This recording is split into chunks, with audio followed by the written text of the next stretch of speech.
Alright, everything seems to be in order. Yo, Luigi! Good to see you. Sorry for taking so long.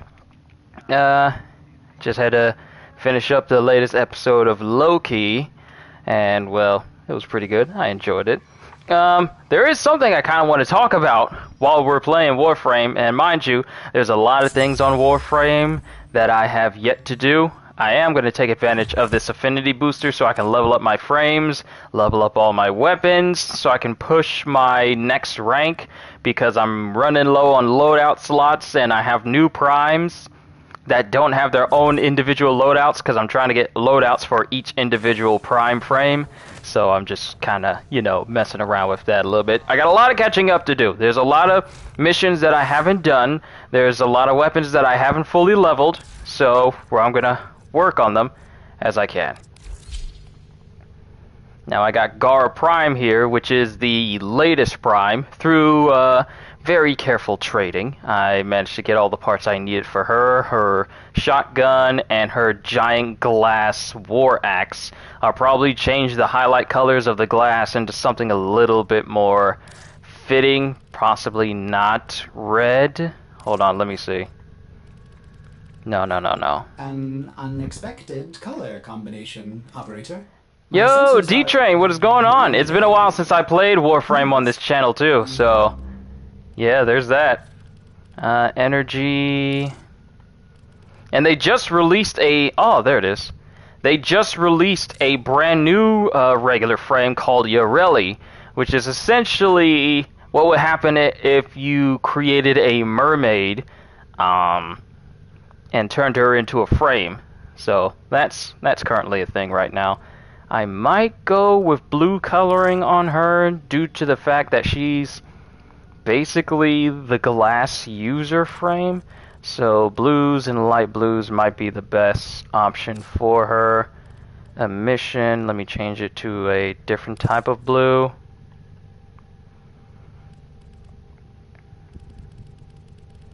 So that way the lights can synergize with that. Maybe put a little bit of yellow in there so it can be a hint of blue and yellow due to her being like a prime frame. Attachment. Should I buy the solo leveling manga volumes? I mean, I am.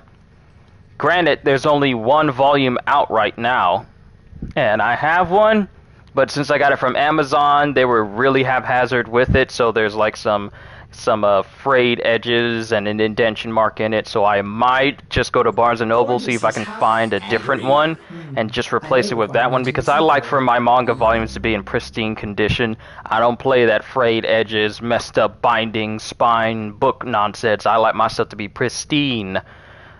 But as of right now, there's only one volume of solo leveling that's out. The next volume gets released on the 20th, I believe, of this month. So I get it because I support the official release and because I'm covering it on my channel. And basically whatever I cover on my channel, I either have the volumes themselves or I read it from the official site like I do on Viz for Demon Slayer, because I don't have the Demon Slayer volumes on my shelf. But I think by me, being part of the Viz subscription service and paying to have access to all of their chapters, that sort of compensates for that. I may get the Demon Slayer volumes later, since there's only like 23, so I'll probably work on just getting the official volumes for them overall later down the line. But it's really up to you if you want to. Sorry, too long, didn't read. It's really up to you if you want to buy the volumes. I do it to support the artists themselves and author. So yeah, that's what I do. It's entirely up to you. Let me just change the color of her Sayandana. This color fits her a lot better than the red I was going with. Let me change the color of her weapon. Fusili. I'm actually surprised that she doesn't have a prime version of this due to this being her main prime weapon. Well, her main frame weapon. So maybe we'll see a Fusili Prime in the future, I don't know.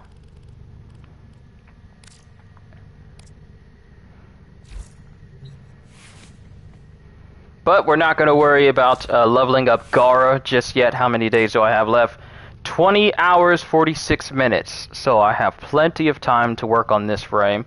What we're going to do now is pick one of the tougher frames to see if I can go about, because I still have my Lich, my Kuva Lich, that has been around for about I want to say about a good year now.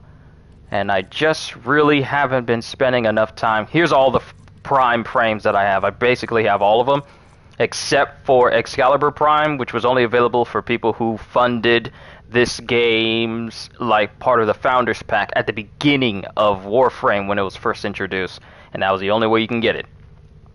And it's out of everyone's hands, so you can never get it unless you put forth the money to be part of their Founders program at the beginning of this game's inception. But right now, let's bring in the God King, which is Inaros Prime, which I kind of been using to level up other weapons due to just how much health I can give him and how tanky he is. So let me just see what other weapons I have. Astilla, I'll worry about leveling that once I actually start working on Gara. So what other weapons do I have in my list that needs to be leveled? Now mind you, a lot of these weapons I built just so I could get the experience for them. Oh, that reminds me, I have Octavia Prime as well, so I need to work on her too.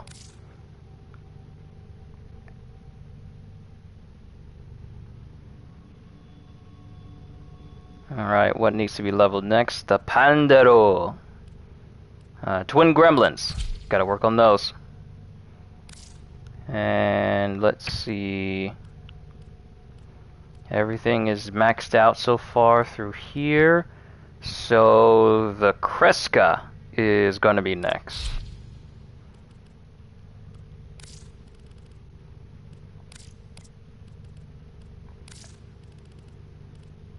Oh wait, those are the same ones I had?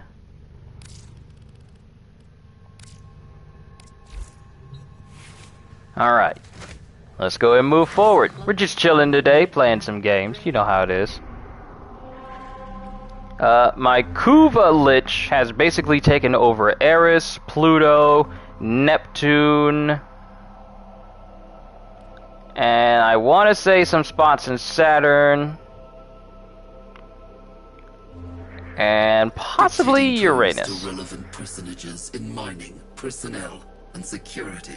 So here's a defense mission that needs to be worked on, and an exterminate mission that I need to work on in order to get rid of its influence. I still have yet to actually defeat one of my Kuva Lich.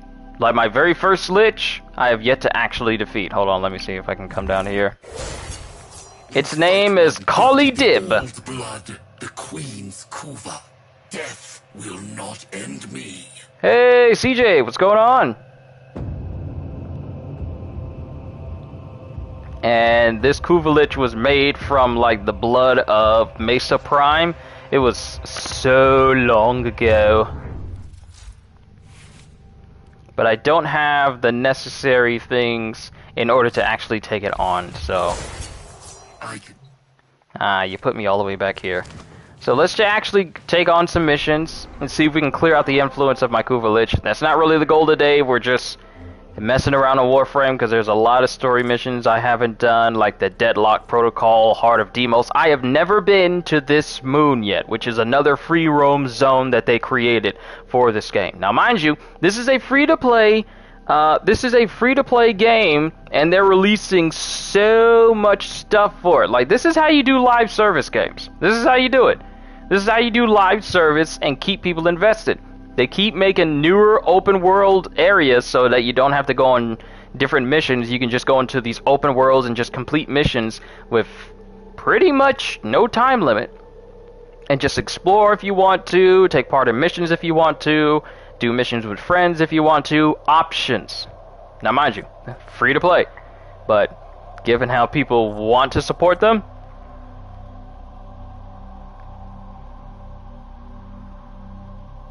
yeah, it's no wonder that they've been able to fund everything. Did they invite me to the upcoming Reverie yet? They have, are they having a Reverie?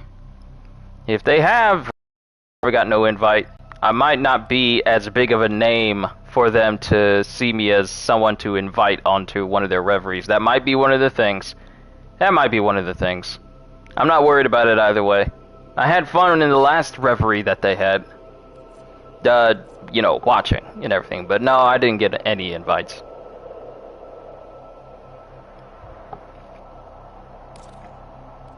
Alright.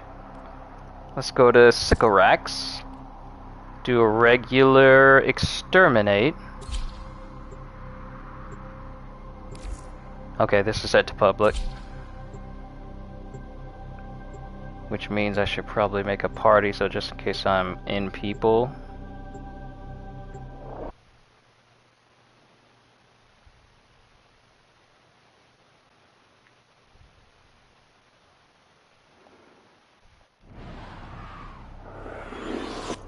There is a large platoon of Grenier Marines stationed here. Leave no one standing. Alright, I'm pretty sure there are, but I need to mute my audio so I'm not disturbing people. So let me set that real quick.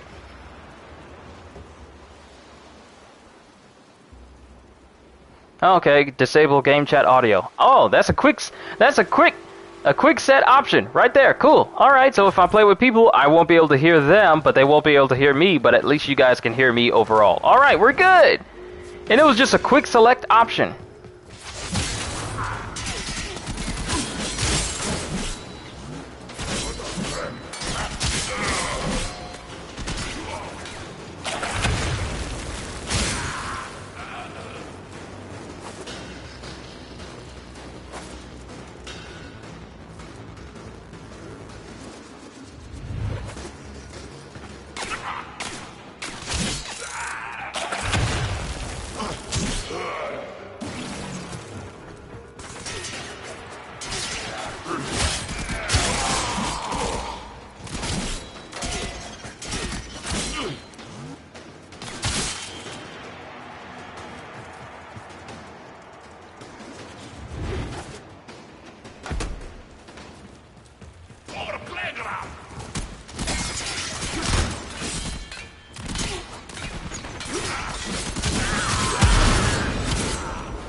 Pleasantly surprised that Jay has ascended to such a level as to be invited to such streams, including the Reverie. Seems like just a few months ago. JD Legend? Yeah, I'm not surprised. He would present his theories to you, and the rest of us. Oh wait, you mean that Jay? Oh, that Jay. I thought you were talking about the famous Jay. Not the JD Rich. That's who you meant. You had me confused there for a moment. About to say JD Legend? Yeah, I'm not surprised. He talks about One Piece all the time. But then you meant Jay, the other Jay. I was like, oh, that Jay. It was humorous hearing his theories, I'm gonna be honest with you. Including the ones that made absolutely no sense. Robin is Ace's long-lost sister. Literally made no sense. Admiral Ryukugyu's devil fruit is plant-based, with no evidence whatsoever. Hold on, I'm getting a phone call.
I'll be right back. Pressing matter just popped up. I'll be right back. They're not going to be able to kill me, though. I'm too strong.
I'm back. Told you they wouldn't be able to kill me.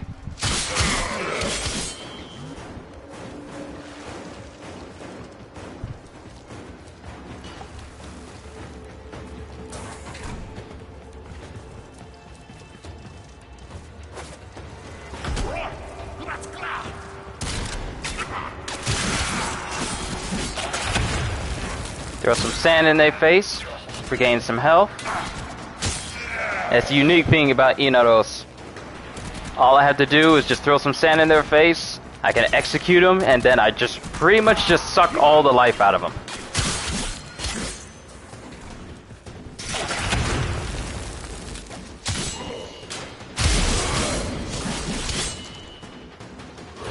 And if I put the Scarab Storm around me,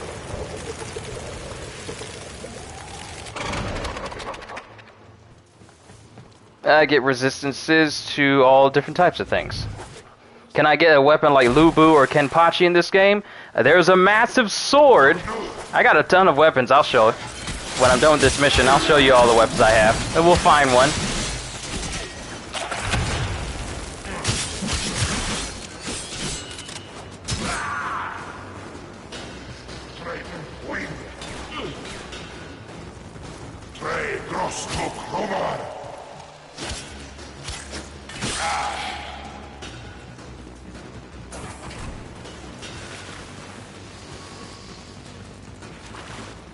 Are they underwater?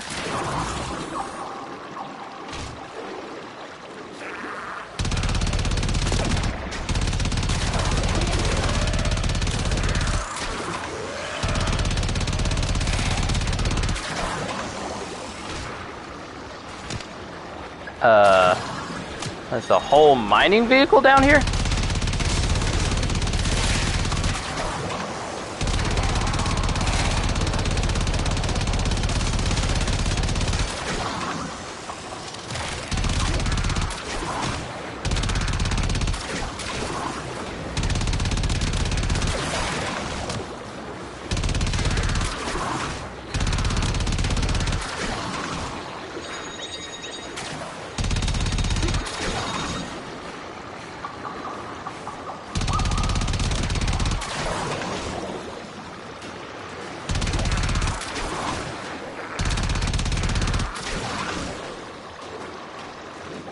Hey, Shock, what's going on? Ooh, I got a couple of people watching. What's going on? How y'all doing today? Wait, you gonna let me in? Or do I have to swim through here?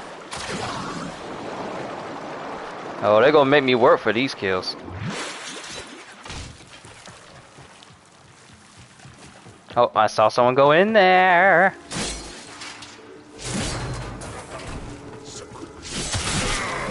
Backstab!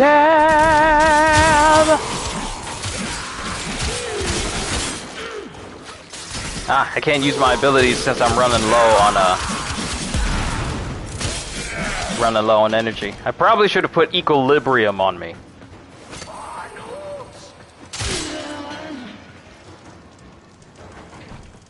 And I don't think I even have any mods on this. Mods on this to do any more damage.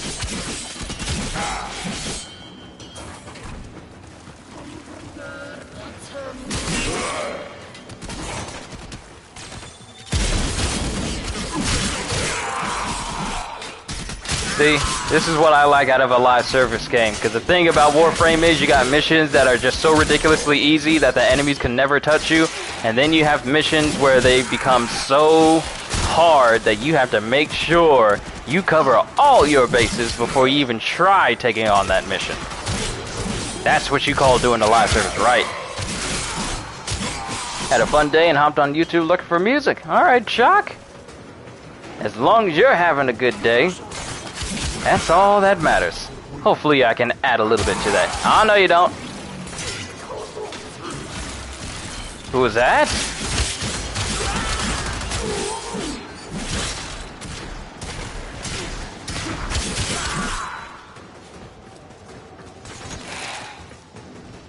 I still don't have enough energy to use my abilities.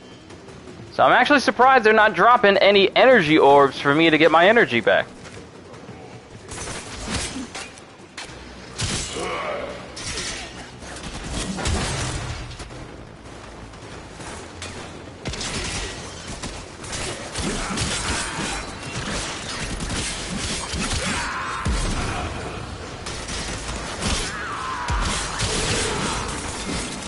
Oh, wait. One of them actually wanted me to do a melee kill on it. No, don't deny me! There we go! Ah, finishers! Why are you running? Why are you running?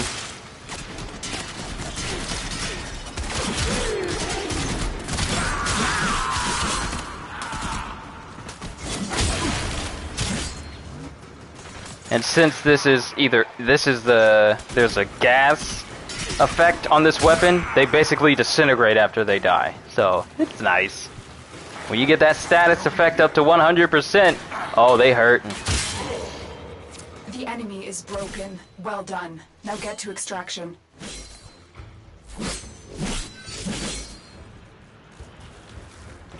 But we killed all the enemies. Next, I'm going to bring in Gauss. He's my favorite frame to use, simply because I love speedsters. Gauss is the guy you go to when you want to run through a mission, and then just get out of there extremely fast. He's the fastest frame that they have. He's essentially the Flash of Warframe. I just really hope that one day they give him mods that make him go even faster. But enough about that, let's go ahead and get out of here.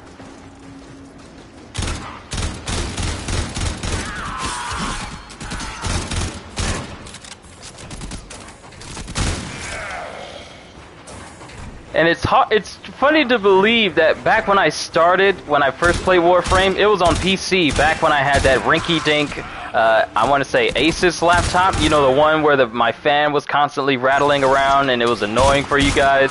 I remember playing Warframe on that. Lowest settings that I could possibly get it, but the only computer game that I could actually play. Oh, now you want to give me energy. Lowest game only game I could play with the settings, and it actually ran at a decent frame rate, and I got on there, and I had no idea what I was getting into. I had no idea that all the weapons that they showed off, it was like, okay, this is weird. What type of weapons is this? What type of weapon is that? Why did that look that way? Why does everything have this weird organic look to it? Who knew that years later, I would have devoted so much time to playing Warframe that I got all their frames, all their great weapons and stuff like that. Who knew that I would progress far enough to have Warframe as one of my favorite games to actually play? But since the Kuva Lich controlled this spot, they kind of stole a little bit of what I had. So they stole a certain amount of credits, they stole this mod here, they stole this this Amber Star is mine, but they stole some resources from me. I still got the experience for my weapons and stuff.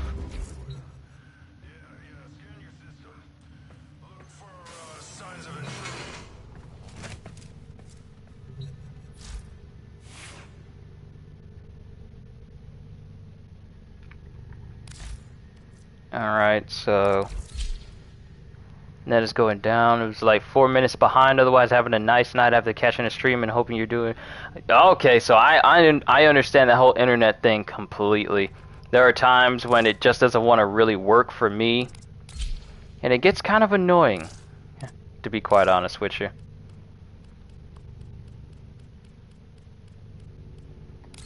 Let's put the Tiburon on that. Gremlins on that. And the weapons I'm working on leveling on him as well. Slowly but surely.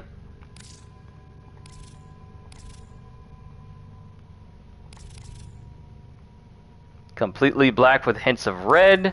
Completely white with hints of gold. And a mixed match of the two. You know what? I never really noticed that. But let's go with this color, because it's nice. Then... Are you enjoying the view? Switch the colors to the current frame. Ultron look. just a bit, not as shiny, because he doesn't have like a full chrome look, because he's more blackish than grayish that Ultron is.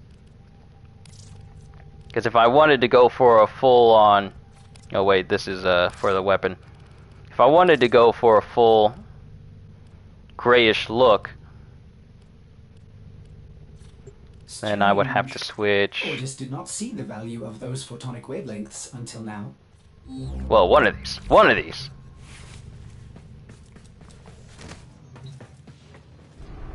Alright, so... The sector is under control. Resistance crushed. Troops begin optimizing. Did is good, the so it local all works out. workforce. That's good to know, Shock. True, but still looks cool. See, the fact that it gives you the option,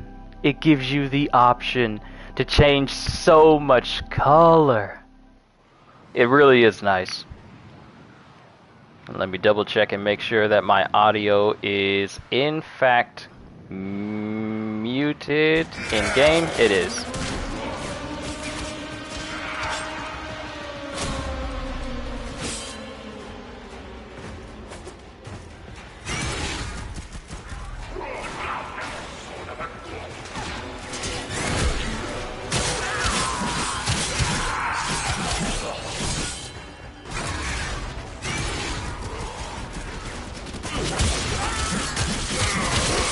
I don't think I ever done a defense mission in here.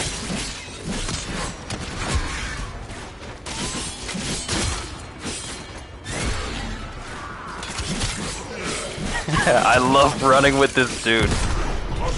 Running through the plains of Eidolon is so much fun with this guy. Get away from there. And when I run past enemies, it knocks them back.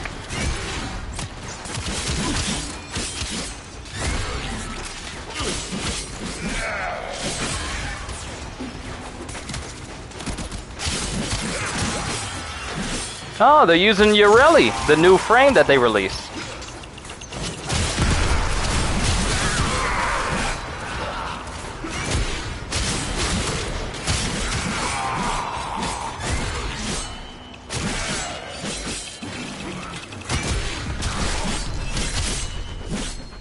Now you may be wondering, Kyushu, isn't it hard to control him when you're moving that fast? My reflexes are too fast, I would catch it.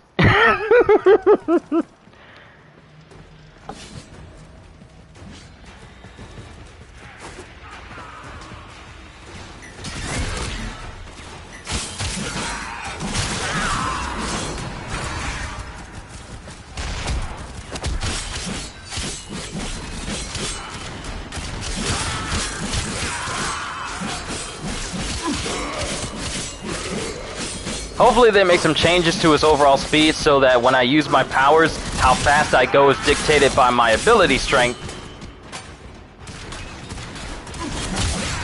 rather than how fast my sprint speed is. Because the reason why I can move this fast is because my sprint speed is so high, rather than it just being...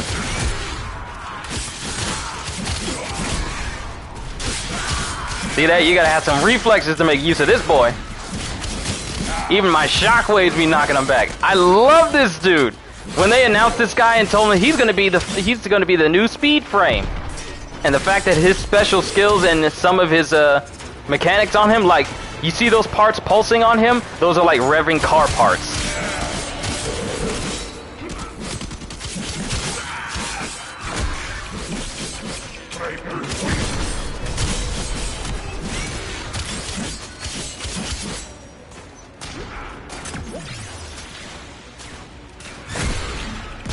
Get off of this platform!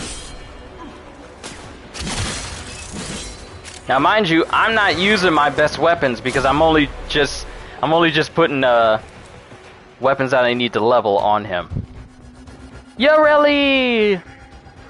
It doesn't look like they gave her animation set though, either her agile set or her noble set.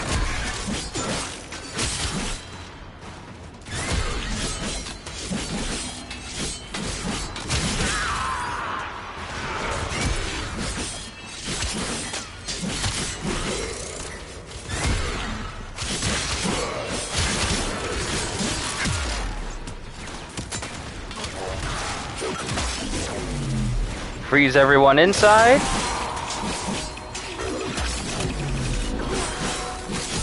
Blow everyone else up outside.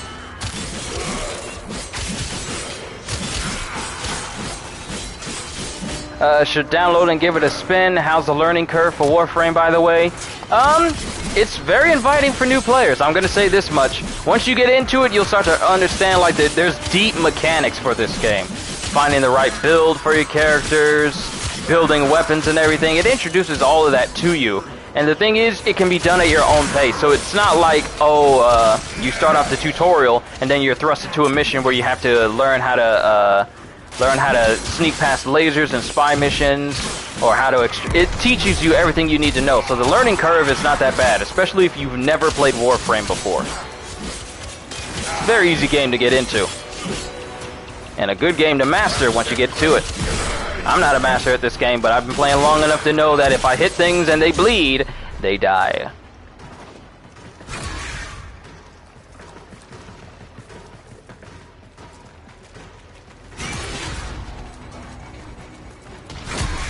No, you don't.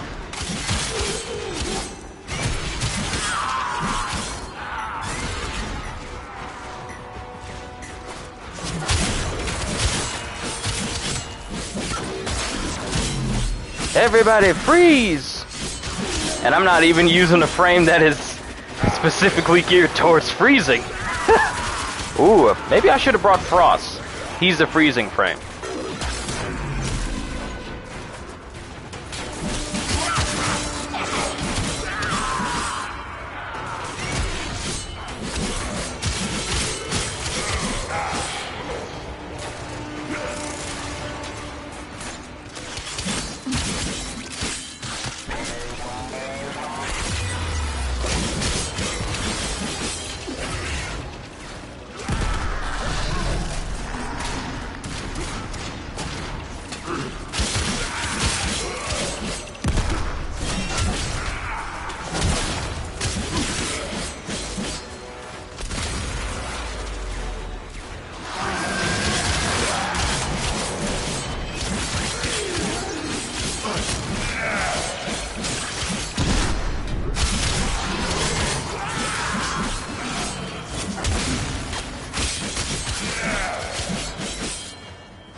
Reinforcements available.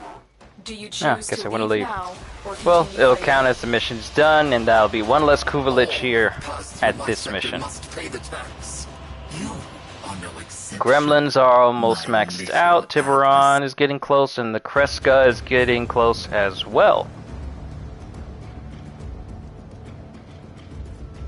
116 kills with a frame that is not even geared toward, that is not even modded towards killing things immensely. I'm not even there.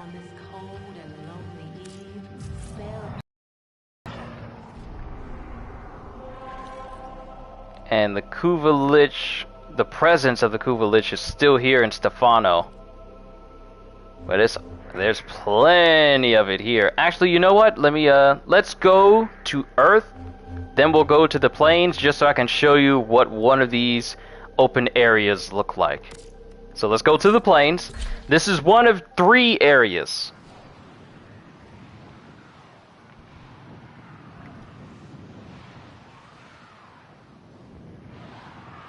This is one of 3 areas that are open-ended, basically just opened up. And you can play with people, like, okay, so let me get to a point where you guys can see just how big this place is.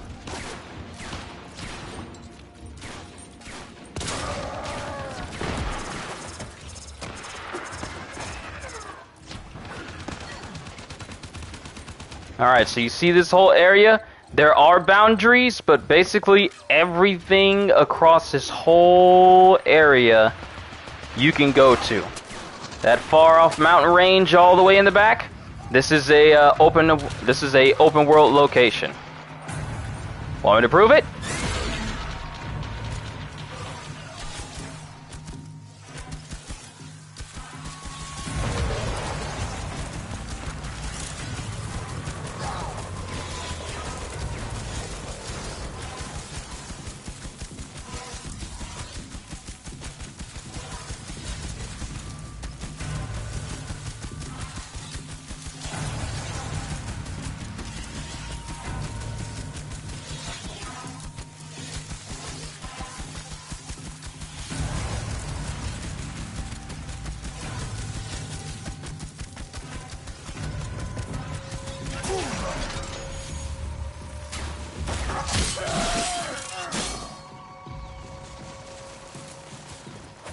Now, mind you, we just came from all the way out there where the rest of those players are.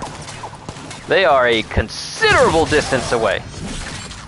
So unless you're a fast frame like me, or you have, you know, like your arc wing or whatever. Ah, energy. I'm gonna need that when I'm running.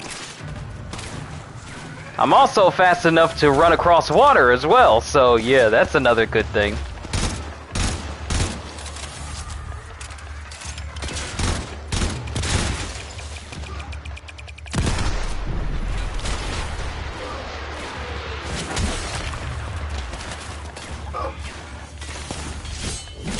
Where's the guy at? Where is he? Oh.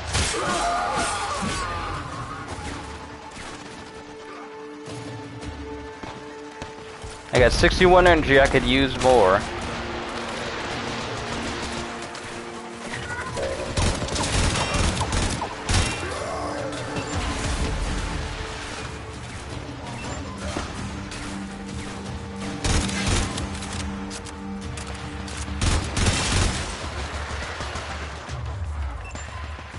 Gotta worry for these sentry guns that pop up everywhere.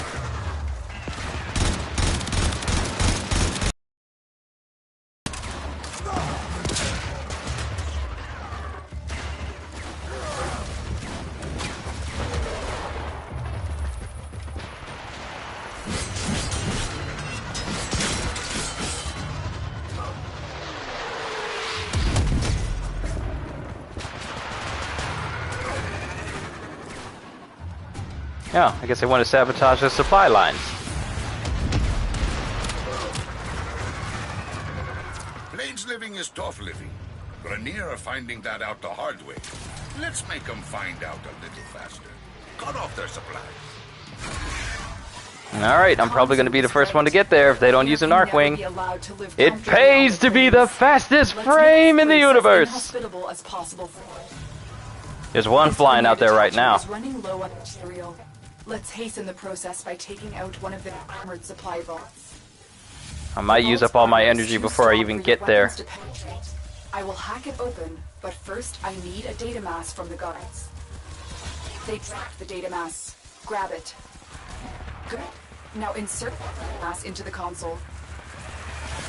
If they destroy Pretty big place, I like that. This is just one of 3 open world places that they have. I'll show the Orb Valis one, and then I need to do the Deimos Moon where it'll have like the next open world location. And mind you, this dude has been following me!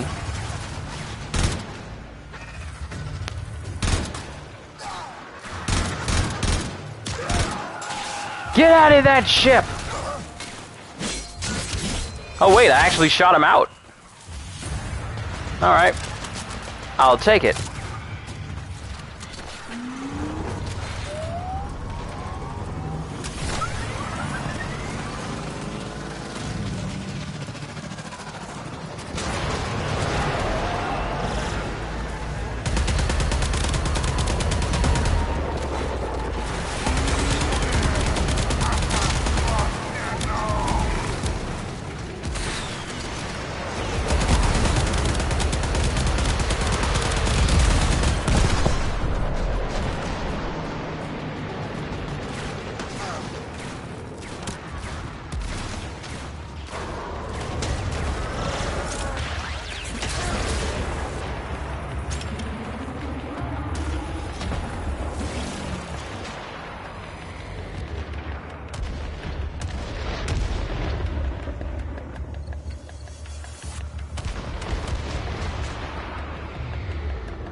We're in. Take the resources. Troops were desperate for those supplies. Let's see if that got a reaction.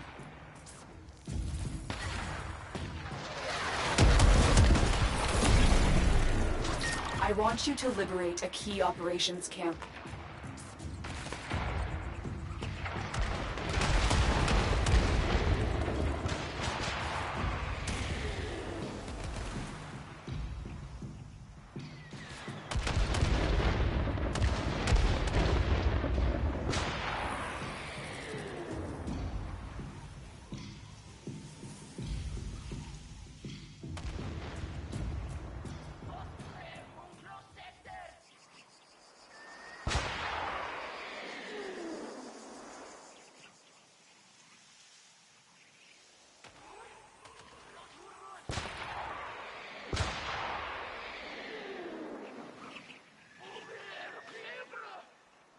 You've reached the location. Clear out any nearby hostiles.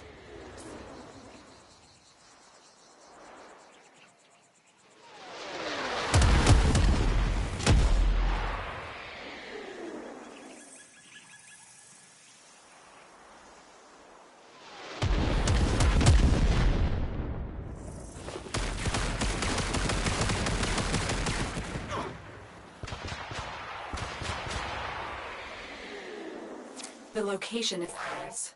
Wait. Incoming assault. Don't let them retake this territory. Oh wow, they're hitting me. They brought pizza. When was the last time I seen any of Smooth McGrew's videos?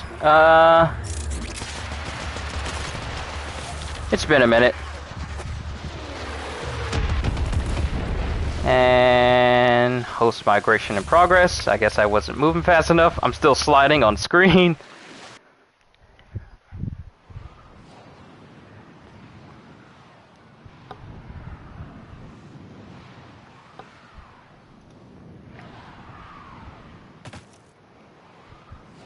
I need to go back downstairs and get my hands on that pizza that they brought. But there is... Okay. Return to the multiplayer menu. Am I getting pushed back to my orbiter? Or am I getting pushed to the planes? This most recent one was last week. Mission complete. Are you just counting the mission that I just did in the defense? Not even counting what I did in the planes? Yep. Don't even bother searching for the previous mission screen. Not even gonna do it. And I'm here by myself. Alright, so let me grab my pizza and then we'll come back because we kind of need to talk about this new Assassin's Creed thing that they just announced and how far the series has fallen. So let me grab my pizza and then we'll continue talking. I know there's been a lot of interruptions, but thank you for sticking by it. Thank you for sticking around still. Be right back.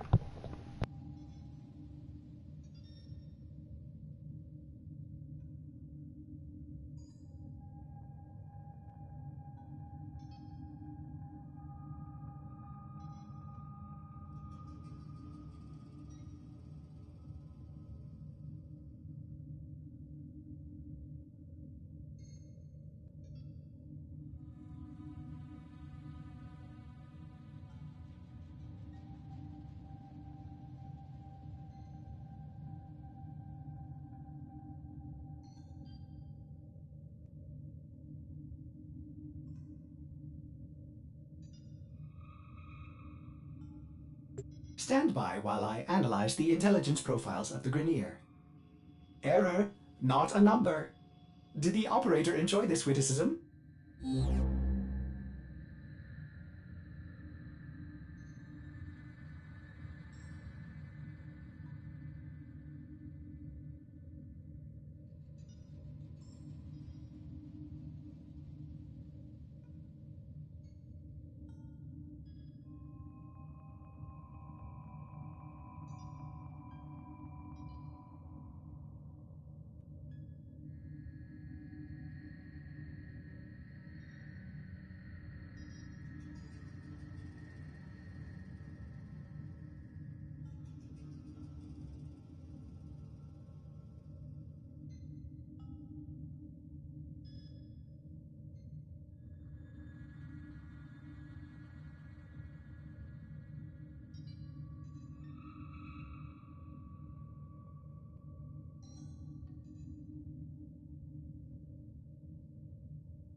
Alright, hopefully that's the last of the interruptions, but I doubt it. Let's keep going. So I need to go back to the plains. Witness. Actually, I showed you the Control plains. Let's actually expands to go a to sector. another place, which is, Accept. I believe, You have on the capacity to stop me. Neptune. No. Resolve to surrender or die. I We believe it shall was speak again. Venus. Yes, or Vallis. This is another location.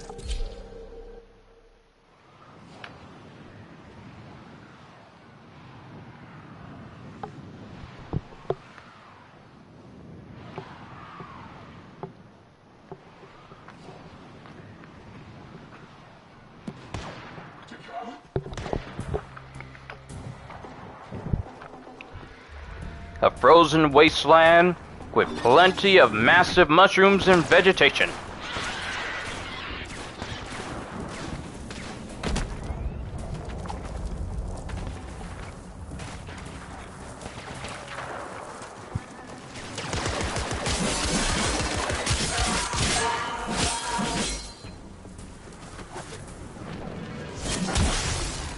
Hey, where are you going?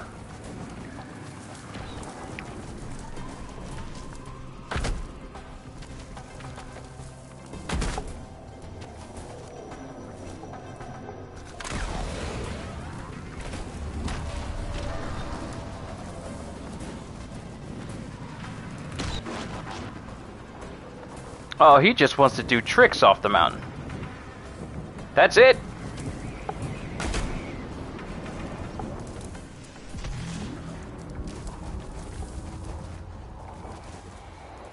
But the good thing about this place is there's plenty of pathways where it can be like a road that I run up and down.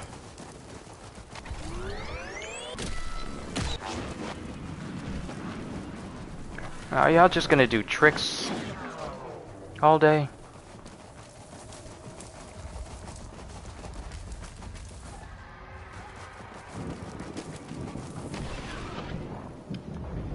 What are y'all even doing?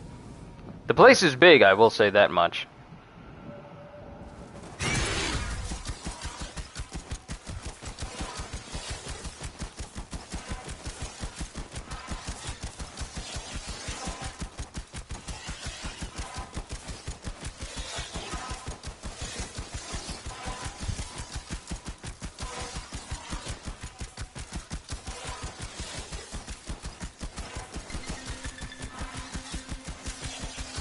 And the good thing about this is I can be buffed in my speed by other frames, such as Wisp and Volt. They can make me run at astronomically fast speeds. Because I can only do so much, I can't buff myself.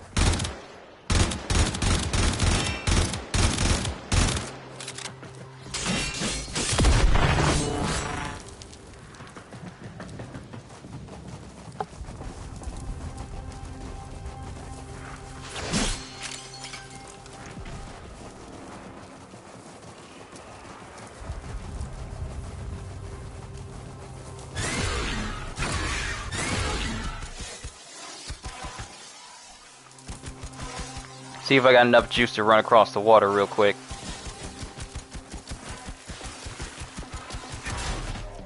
Ah, I fell in the water.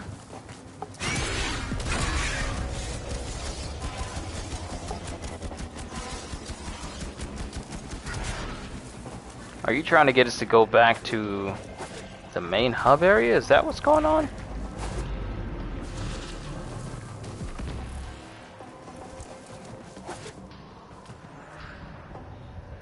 Actually, you know what? Hold on. Let me leave this squad.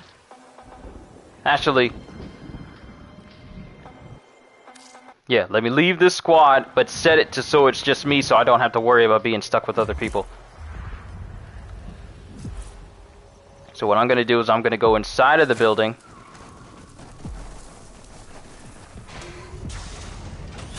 It's a good thing I'm playing the PS5 version of Warframe. Otherwise, I'd have to wait a millennia in order to get back to the main hub. And this is where all the rest of the players are, where they all like to show off what their frame looks like. And since I'm here... Go to Arsenal and switch my frame out. So we've seen how fast Gauss is, but I'm going to switch to, oh man, I forgot what her name was.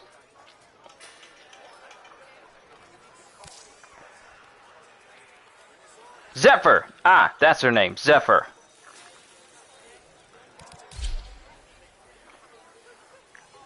My, residential bird frame.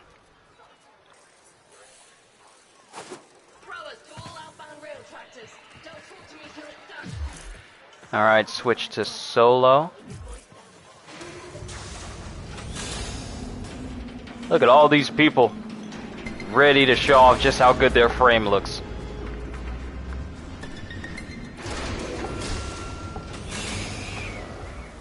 See, in the PS4 version of this game, I would have to wait a very hot minute just for me to get outside, but here, it's crazy fast. But with Zephyr,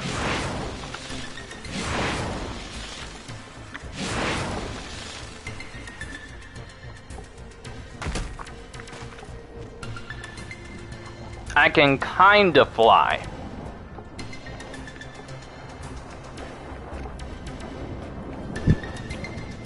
Kinda.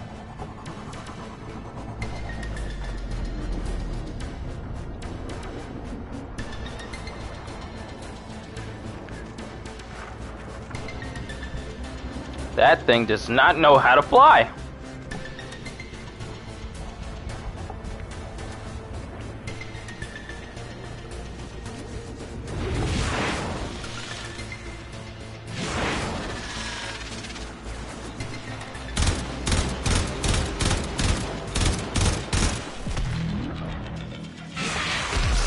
Skywalk, I guess. Skywalk! Oh, but yeah. Okay, so you guys know how the, okay, so for those of you who have been following One Piece, if you're following both the anime and the manga, then you guys remember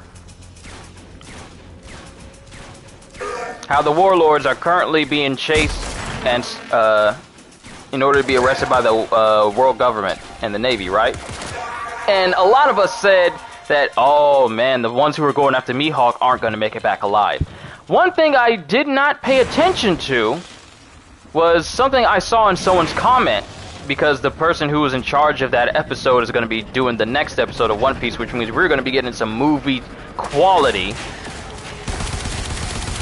We're going to be getting some serious movie quality for that episode. But one thing that never really dawned on me is the fact that for all that we were saying about Mihawk gonna about the people who are gonna be unfortunate enough to go after Mihawk, we were there under the pretense that they were gonna be able to actually get to Mihawk.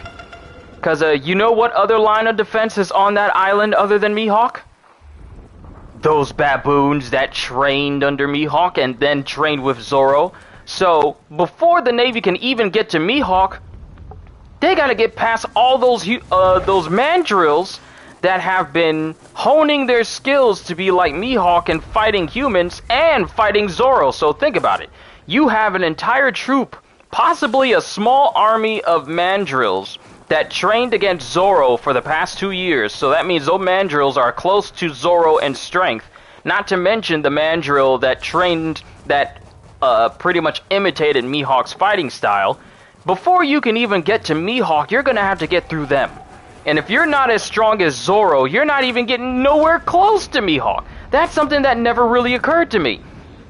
Mihawk may not even have to get his hands dirty, because those mandrills are gonna take care of all those cannon fodder marines for him instead. See, that never really occurred to me.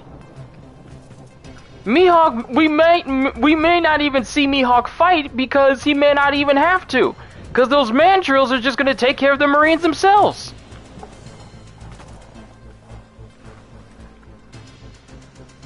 But you can go to, yeah, you could definitely go to the top of that.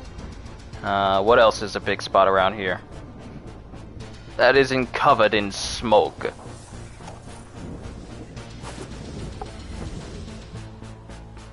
Not gonna lie, they're gonna take care of anyone that doesn't have hockey easily. Seriously. The only people who have hockey are maybe vice admirals, because I feel like the prerequisite for you being a vice admiral, or at least like a vice or captain, slightly below captain, well, below captain, and then upwards, you need to have hockey. If you're like one of those regular short sleeve white shirts in the Marines, you're not coming back alive. You are not. If you're not wearing a suit or you don't have a cape, you are not coming back.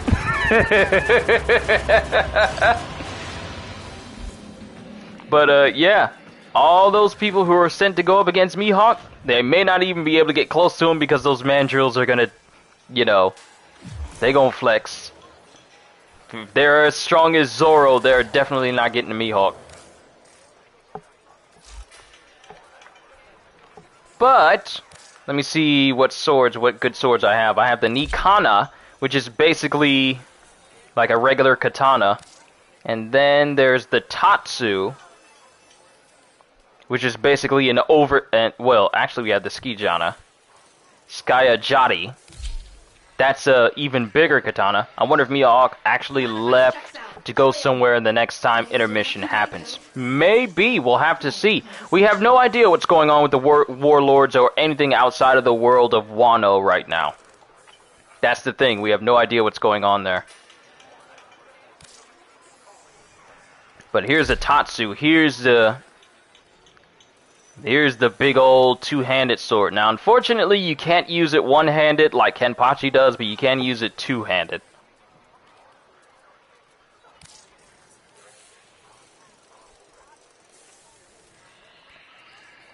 And let's see. Oh, wait. Wait, wrong frame, wrong loadout.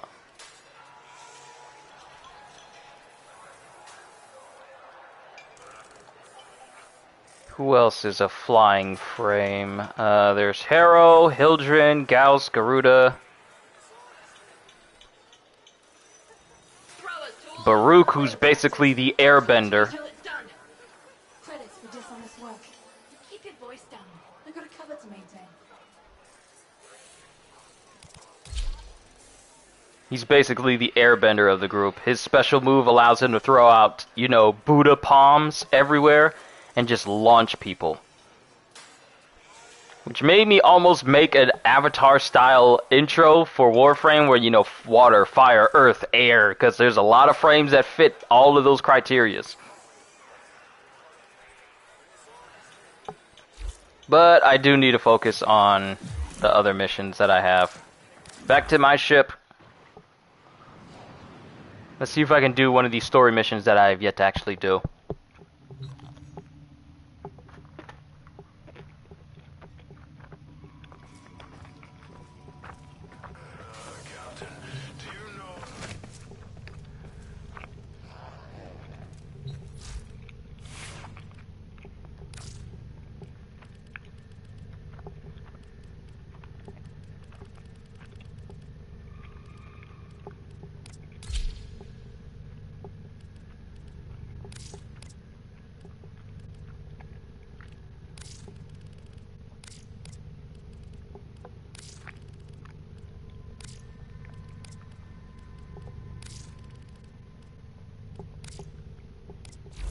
If I may say, Operator, your chosen Warframe suits Oh, you. one thing I forgot about Baruch is essentially, he could do the same thing that Obito can do in Naruto, and render himself intangible, but I progressed it to the point where I can make him intangible from 360 degrees.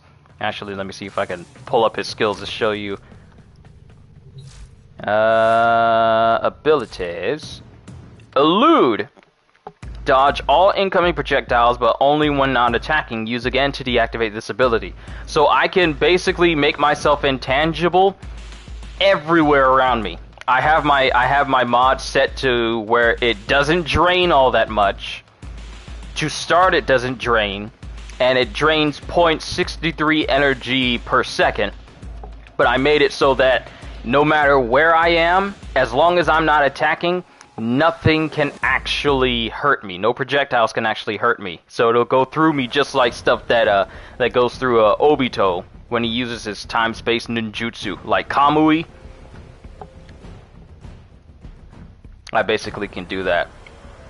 And he can send people to sleep in a 58-meter radius.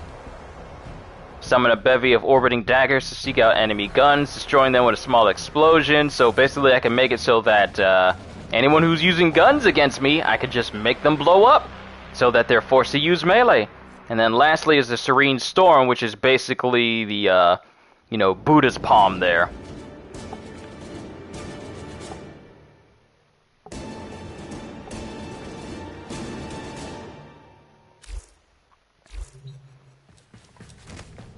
Do you remember the old war, Operator? Ordis seems to have misplaced those memories. That's OP? Not even. I don't even have this dude. I don't even have the best stuff on this guy, because he might be a bit squishy due to me being overly reliant on being able to phase through projectiles.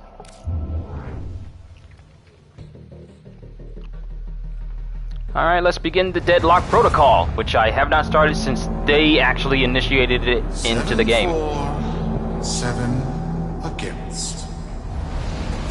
Cast and recast 7 times. So, it is decided. The fleet has been retrofitted and redeployed to begin at once.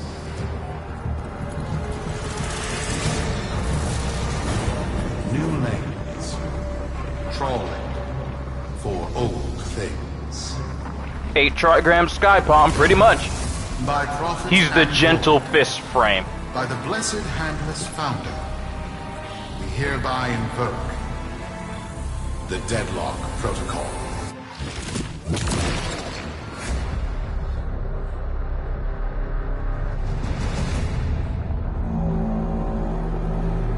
Seven, 4, 7 No, I didn't mean to start this again. Let me out! Cast No! and recast No! 7 times. No! Let me out! Skip So, cutscene. It is decided. Skip it! The fleet has been retrofitted and redeployed to begin at once.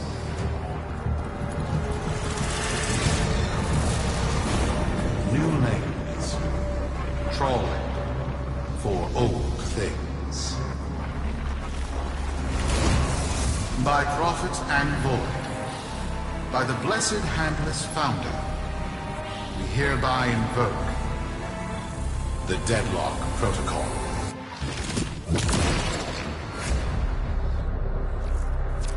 Solaris, be you Sumper, rail agent, crab diver, or pit boss.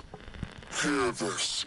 Your comrades, your friends, your family, good people with clear debts are being taken. Vanished.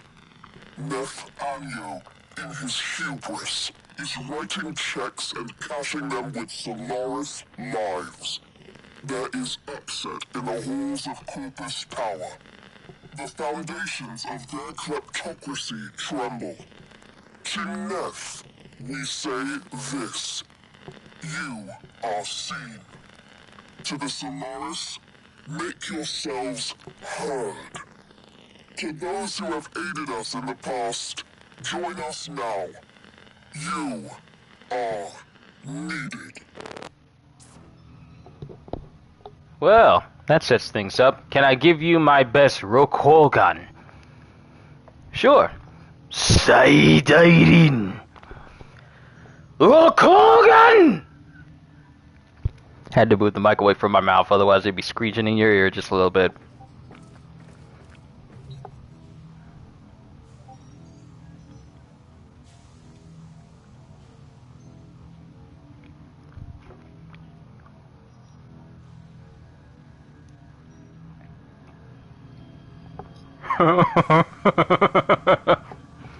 People are funny in my Discord. They put up Shanks will make a move in 2020. They put a meme up. Six put a meme up saying Shanks will make a move in 2021. One Piece fans, all right. And then Oda says to take the Gumu Gumu no Mi from. Oh wait, let me stop right there, because there could be people who only watch the anime. I almost dipped too far into spoiler territory. My apologies.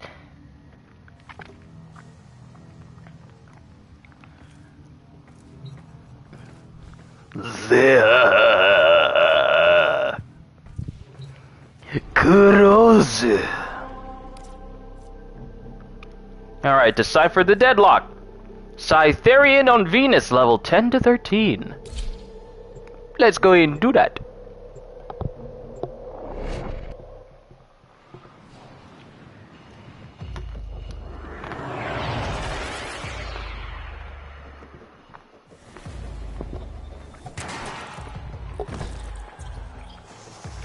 Ah, it's interception. Yes. Biz and I may be in over our heads on this one. Listen up.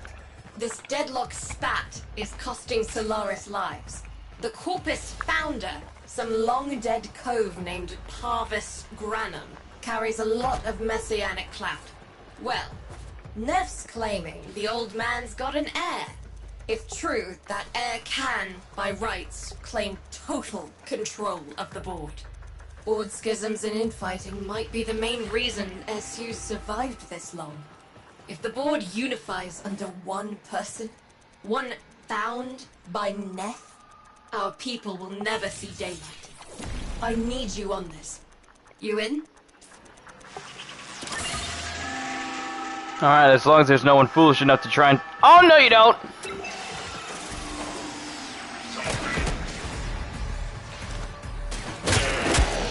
Get out of here! This mine! Let's put a loot up. Go ahead, try and shoot me! Look! Ain't this something Obito would do? They can't touch me! You can't touch me! I have 360 degrees of intangibility! And as soon as I stop attacking...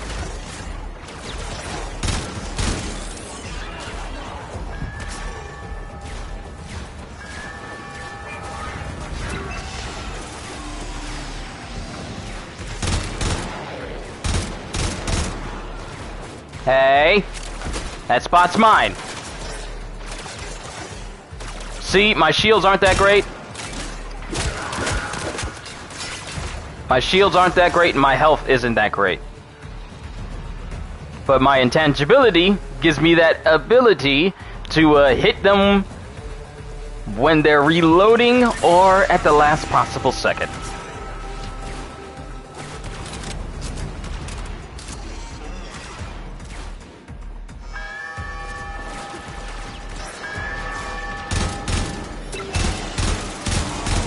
No, you don't. That's mine.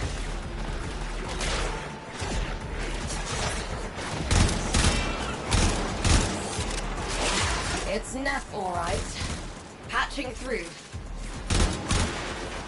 Like all of you, I was born poor, with but a meager derivatives portfolio and limited vesting options. I never knew my parents. But, as an orphan, poor, as I said, I found great riches within the tenets of our glorious founder, Parvos Granum. The Corpus became my family. They've buzzed the band. Keep at it.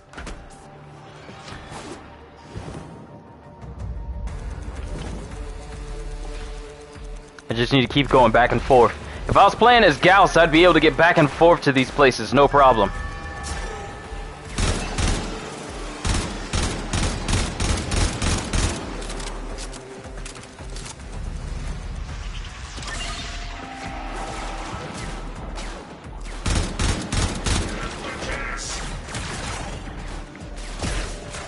Try as you might, you'll never hit me. But I'll hit you.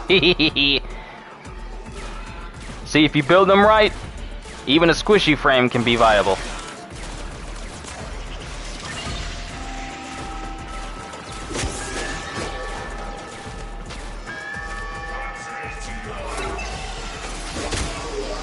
Get off of there!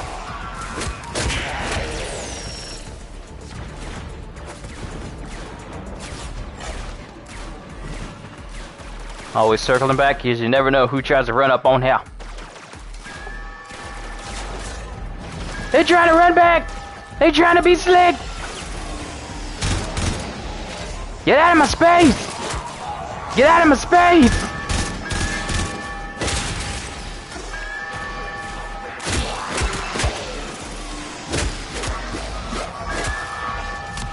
Stop it! Stop it!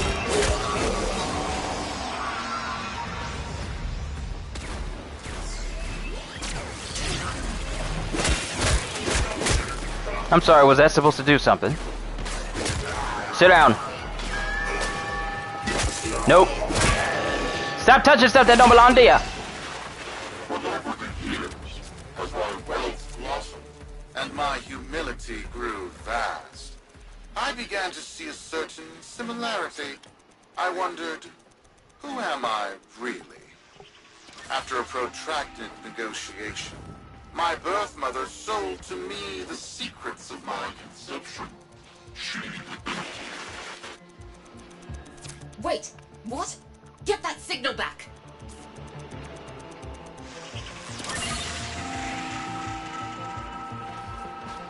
Gotta be ready to jump at a moment's notice. People trying to steal my secrets!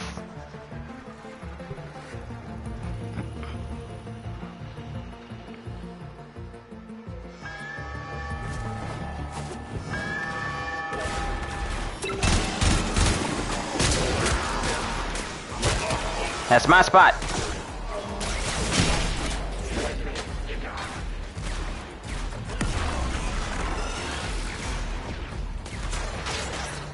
You'll never be able to pierce through me. I operate outside of time and space.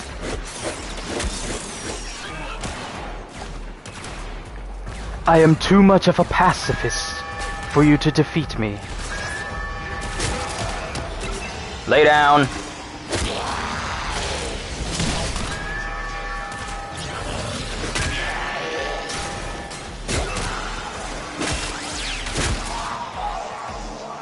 I'm surprised no one tried to go after A. Watch someone go after A as soon as I say that. Have I seen the animated movie Batman The Long Halloween? I have not. I need to, though. But that's going to be on the back burner after I start Jujutsu Kaisen. I literally have it bookmarked so I can start watching it. Succession program. It was an epiphany. It would seem that I am one of the sons of our late, great founder. And, more importantly, his heir. Now I have only to prove it. That is where all of you come from. The brass on this marker. I have to protect my people from this trust fund lunatic. Do your thing. I'll check in with my Whisper network. Let you know what they're saying. Talk soon. The brass!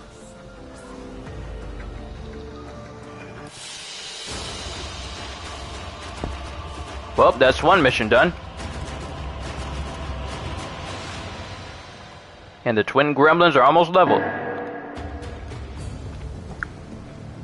Baruch, henceforth you shall be known as Obito Hyuga. Got dirt that isn't safe to shovel out in the open. You know where to meet. Is auto recovery a thing in Warframe? Might patch up the HP problem. Being able to regenerate health is a thing. It's just that I don't rely on it too much. What I do put on for my upgrades is this one mod called Equilibrium, which makes it so that when energy orbs are dropped, it heals me, and when health orbs are dropped, it gives me energy. Health conversion, and health orbs grant more armor on you, stacks up to 3 times. This is a good one for health as well. Let me see if I can find that Equilibrium one. Equal. Here's one. This one's splintered though. I need to find a better version of it. Here it is. Health pickups give you plus 80 energy. Energy pickups give you plus 80 health. This is good for keeping your energy and health up a lot of the time. So whenever you get health, you get energy. Whenever you get energy, you get health, and it just coincides with one another.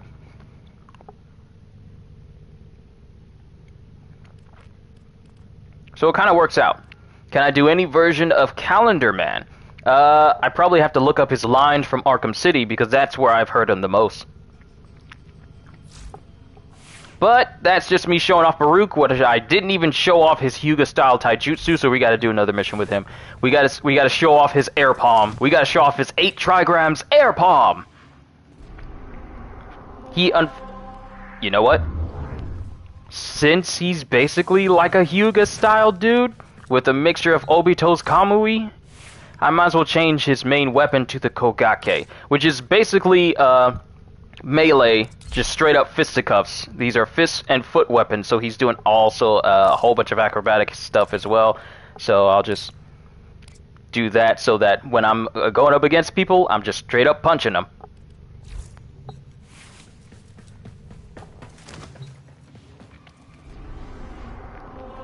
Alright, let's start the next mission. Visit Yudiko in Fortuna. Alright, so we gotta visit her. Let's go to this server here. There are, in fact, story missions for Warframe, and some of them only unlock when you do other things, which means I have a lot to catch up on because I really haven't dedicated time to doing any story missions, and I want to say since last year, possibly.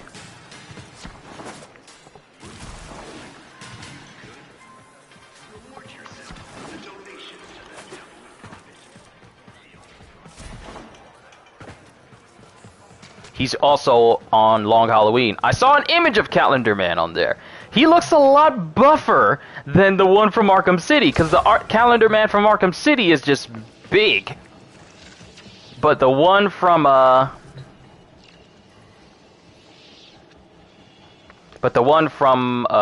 Halloween looks like he's just mad buff.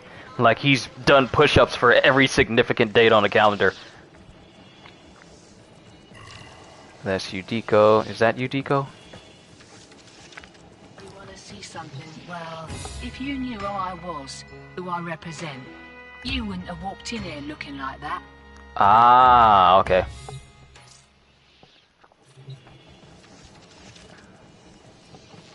Do I know any Samoans, Togans, or other Pacific Islanders? Like, personally? Not personally. I need to go in there.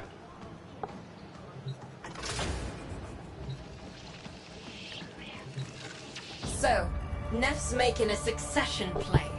Sumper thinks he can prove he's a sprog of noble descent. No idea how. Parvus was assassinated before any of us were an itch.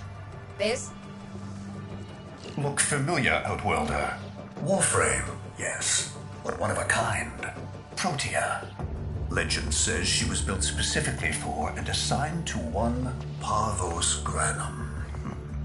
Yes, part of a deal Granum cut with the Orokin themselves.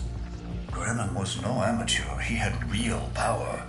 Our ear inside says Neff's techs have found a lead on Protea's whereabouts. Protean traces, they're calling them. Granum, the original taxman. Killed when someone, a board member most likely, sabotaged the void drive of his personal transport.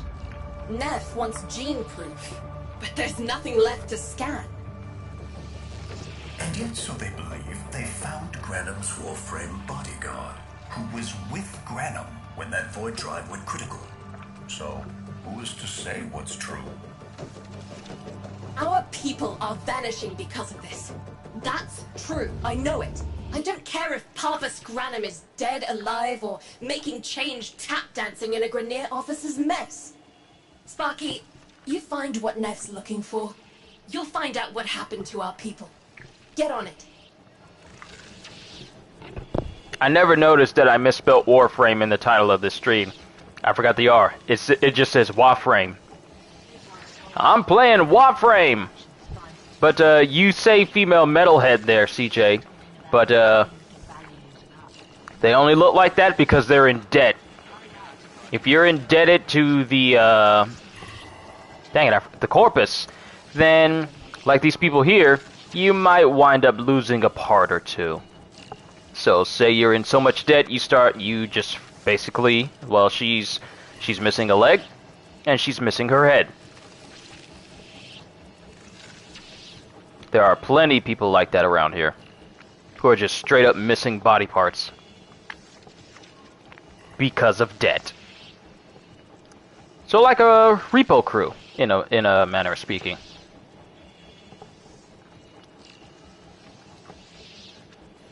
Oh, I almost forgot what we were supposed to be talking about. We were supposed to be talking about the fact that Assassin's Creed has decided that their future games are going to be going as live service. Its canon Machine Head hails from the Warframe universe or planet. My head canon, the one from Invincible, is a less powerful version. But we're good here. We need to leave Fortuna and go back to our ship. But yeah, you guys have heard that Assassin's Creed is going to be going live service from here on in. What live service? Okay, so you see Warframe here? It is considered a live service game because it requires an internet connection for all of its content and basically to play the game. Assassin's Creed is going to be going that entire route for the future of their series. Oh, you think I'm kidding? Oh, you think I'm kidding? Hold on, let me just pull this up. Let me pull this up for you, just so you can see just how far the mighty Assassin's Creed series has fallen. Alright, so let me just pull this up. Live service. Announces Assassin's Creed Infinity, a live service game. And now I'm reading this from Polygon. So let me just read it out. Codename Assassin's Creed Infinity, next title in series, will contain multiple historical settings. The next game in Ubisoft's Assassin's Creed franchise will unfold across multiple historical settings and receive persistent updates, because we all know live service games are doing so well right now. Marvel's Avengers. According to a report from Bloomberg, the game, which is currently codenamed Assassin's Creed Infinity, will join the likes of Fortnite and Apex Legends by offering ongoing updates to keep players engaged. Ubisoft later confirmed it is, in fact, developing Assassin's Creed Infinity, writing in a blog post that a collaborative cross-studio structure between Ubisoft Montreal and Ubisoft Quebec will guide, grow, evolve, and define the overall future of Assassin's Creed that includes an important upcoming early-in-development project codenamed Assassin's Creed Infinity. Recent entries in the 14-year-old Liam O'Leary. Oh, wait, hold on. Let me read what you're saying real quick, Liam. Been listening to all my MHA read-throughs while working at your summer job painting. Appreciate you. Liam O'Leary. That's all this channel is here for your entertainment. If you are enjoying what I'm doing on this channel, then I am doing my job. So I am nothing but humbled that I am actually able to entertain you while you're at work. So you honor me. You truly honor me. Thank you. Thank you. That's all I strive for. I bit my tongue there. That's all I strive for whenever I do anything on this channel, is just to give you something to entertain you. And if you enjoy it, that's enough. That's more than enough for me. But CJ says that would suck. Oh yes, it does, because we're about to dive in just how far the Assassin's Creed series has fallen and how it went from being a series about taking on assassins versus Templars. Now we're dealing with Vikings and gods and myths and legends and Fenris wolves and Odin and Thor and all these different things, and marketplaces that have absolutely no place in Assassin's Creed games, and time savers and resource boosters and XP boosters and money boosters and constant influx of microtransactions that really do not fit just because Ubisoft wants money. It really is sad. Recent entries in the 14-year-old Assassin's Creed franchise has ballooned in size. The most recent title, 2020's Assassin's Creed Valhalla, could easily take more than 100 hours to fully explore and complete, because they purposefully made it grindy so that even sought-after things that you want in the game requires you to spend copious amounts of hours in order to get to it. You know how you get Thor's armor and his hammer? Yeah, you gotta complete every single major assassination target, and then get his hammer at the end. Also, you want transmog in the Assassin's Creed Valhalla? Sure, you could go through the game and do activities that could give you paltry amounts of silver, or you could just buy silver from the marketplace, which is the entire purpose of it in general. Because the thing is, one thing about the transmog of Assassin's Creed, one thing about a transmog for Assassin's Creed is it was a free thing, and it had absolutely no limits in Assassin's Creed Odyssey, which is the whole Spartan Assassin's story game. But now they're making it so that you have to grind and grind and grind until you feel like the only way out is to buy their silver, which can be bought with real money in Assassin's Creed Valhalla in order to change the look of your stuff. So they're arbitrarily introducing things that were free from previous games and charging and making it harder and more difficult to use in newer games, and even giving the option to just circumvent all the grind and just pay for the option to change what your gear looks like, which basically shouldn't have been a thing in the process, shouldn't have been a thing in the beginning, but money. Money guides so many poor decisions, and that's the reason why so many players are against this whole live service idea for Assassin's Creed Infinity. Going through here, in this sense, the Assassin's Creed games have already offered a live service gameplay experience by allowing players to truly devote huge chunks of their time to completing every side quest. This upcoming Assassin's Creed game will be the next logical step in the trend. And when we say logical, they mean the next logical step in introducing more microtransaction options for players in order to increase monetization of the Assassin's Creed franchise. Remember when games were just $60 and they didn't expect you to shell out any more money for that unless they released like really big DLCs like Forsaken or Taken King or any of the DLCs from The Witcher 3? Now they're making live service games because they want a game to make money all the time, not just the one time. We need it to make money all the time. Since this upcoming game will have to incorporate ongoing persistent updates, it won't take place in just one historical time period as previous Assassin's Creed games have done. Instead, it'll contain multiple settings with the potential to include even more as time goes on. A spokesperson from Ubisoft told Bloomberg that the team hopes to exceed the expectations of fans who have been asking for a more cohesive approach to the series. Yeah, because live service is the more cohesive approach that we've all wanted. That's exactly what we wanted. I remember when microtransactions were basically only in free-to-play games as well. Now you're getting them in full-price games.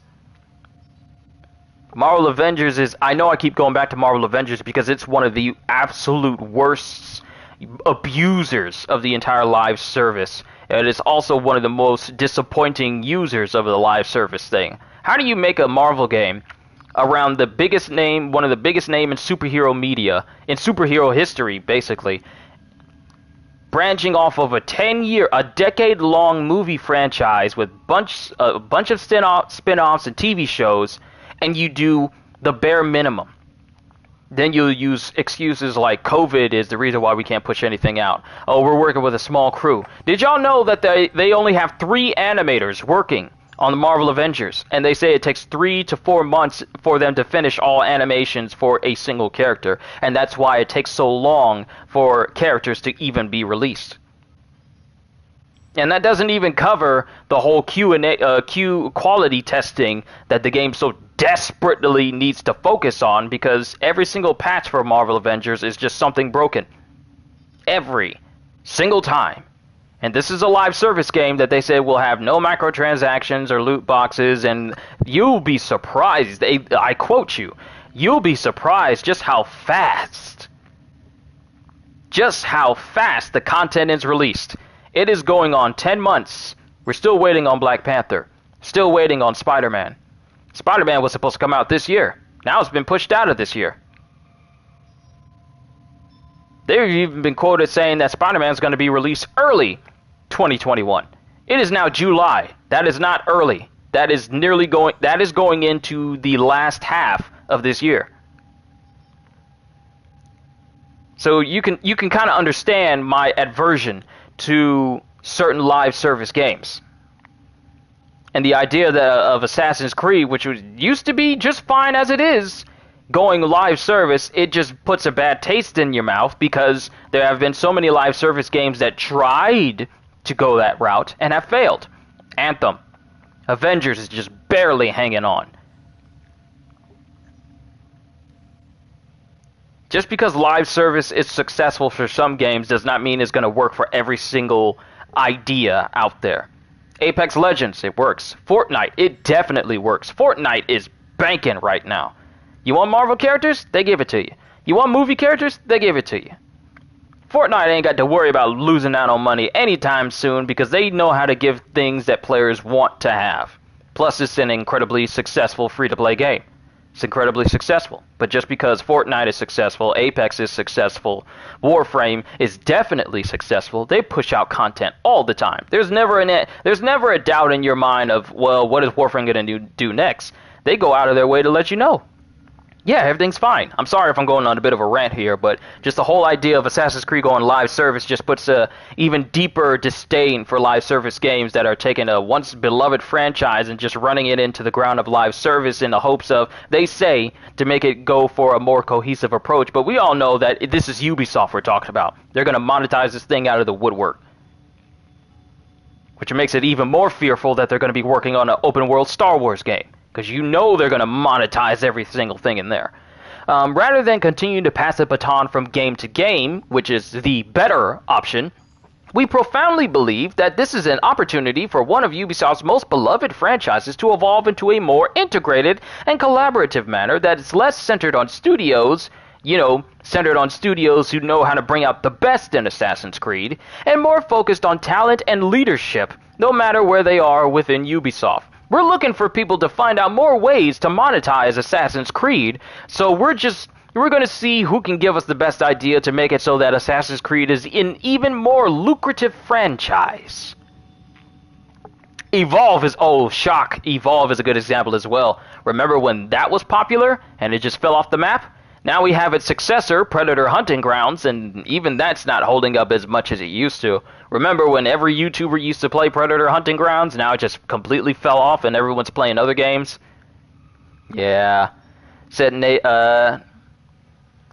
Nathalie Bouchard, managing director at Ubisoft Quebec, and Christophe Derenis, I'm butchering these names, I know I am, managing director at Ubisoft Montreal and Ubisoft's blog. Most importantly, Assassin's Creed has always been developed by multicultural teams with various backgrounds and perspectives that have...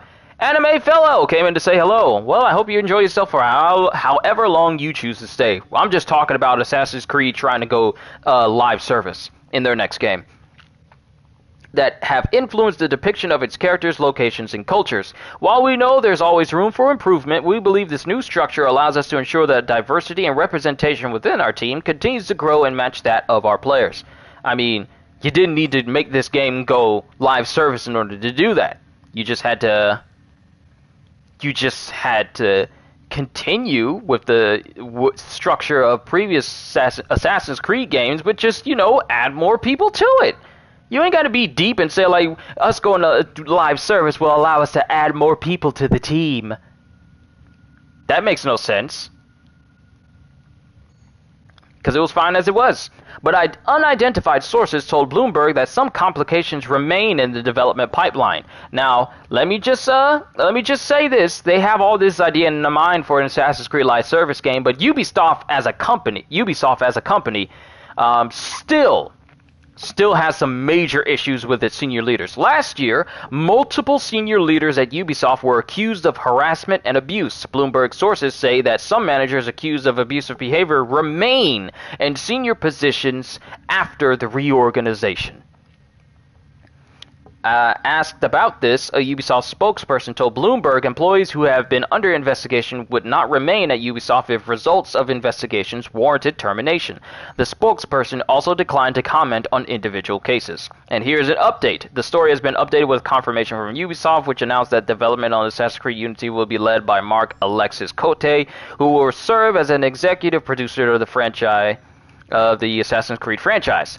Ubisoft Montreal's Julien Laferriere, who has been named senior producer, and Jonathan Dumont and Clint Hawking, who will lead as creative directors, overseeing the teams at Ubisoft Quebec and Ubisoft Montreal, respectively. So even though even though they're going to be working on a live service game, the problems at Ubisoft and the many accusations that exist in the entire company itself still exist.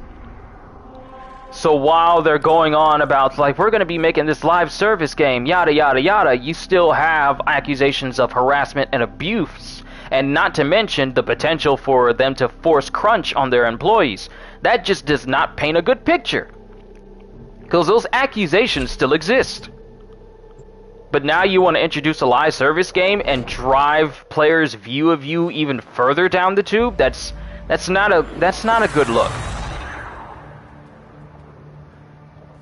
It's just opinion.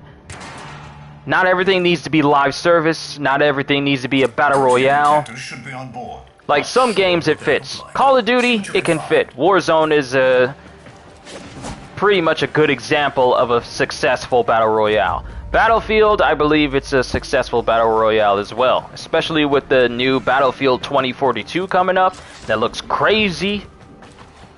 Looks crazy and cool, but at the same time, just because one series does well with battle royale and live service doesn't mean you got to do the same exact thing as well. And if they go live service, who knows what else they try to add to it by calling it innovation.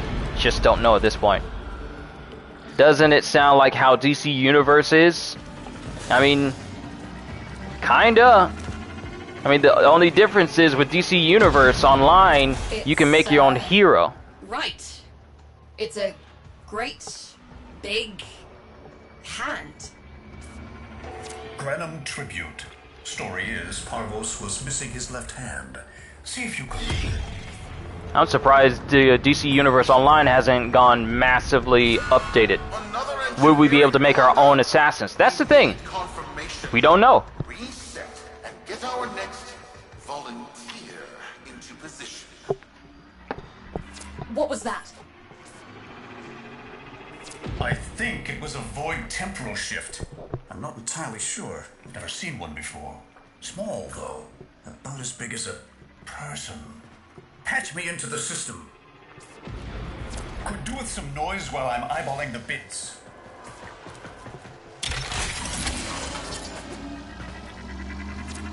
Nathaniel, you are found.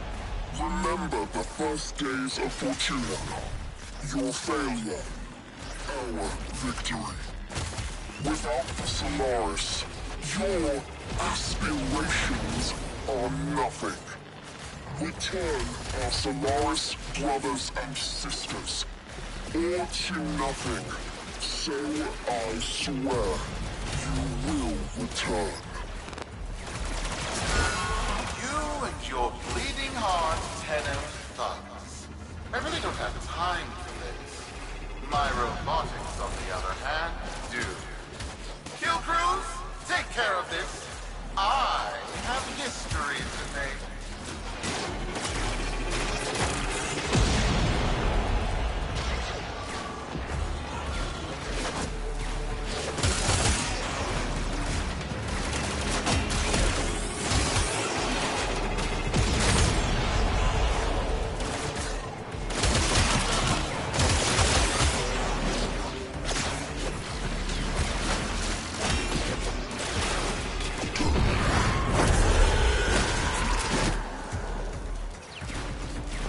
Hey, Trigram! Sky Palm! And they did. Ready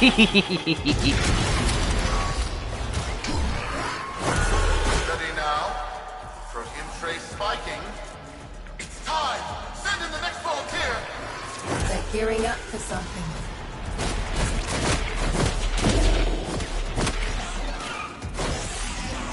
And I don't even have to face them to hit them.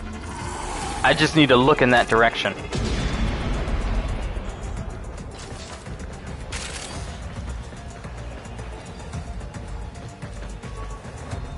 Alright, let me see what you said before I proceed forward. The only thing I don't like about it is you have to be online to play. If that's the case, it should be near free. You pay top dollar for offline games. I wonder if that's how they're going to do it, how they make their money back. Probably. They're probably going to offer you a ton of things monetary-wise in order to encourage you to, you know, buy microtransactions or whatever in the game. They're going to add something. I mean, look at Avengers. Their main moneymaker is their skins.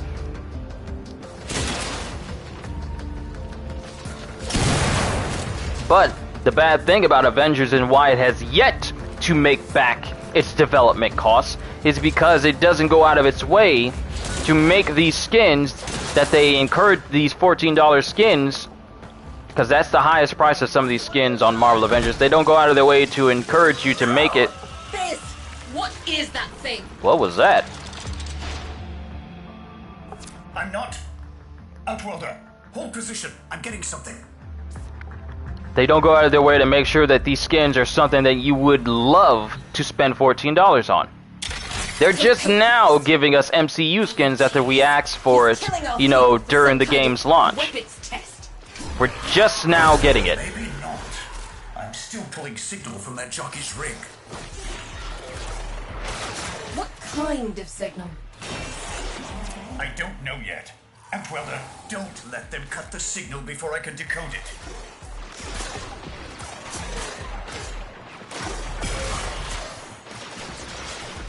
Now, you know what? This could be an Infinity Gauntlet.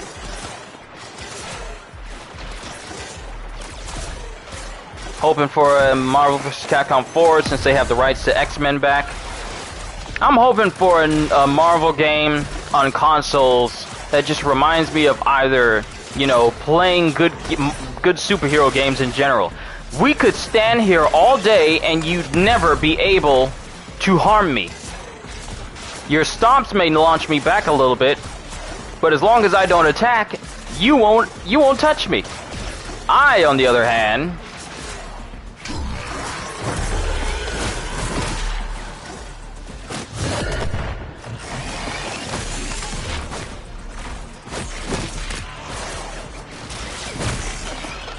I don't have to wait.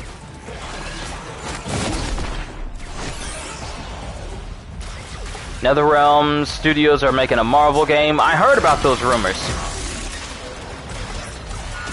By prophet, by void. It's real. It's real.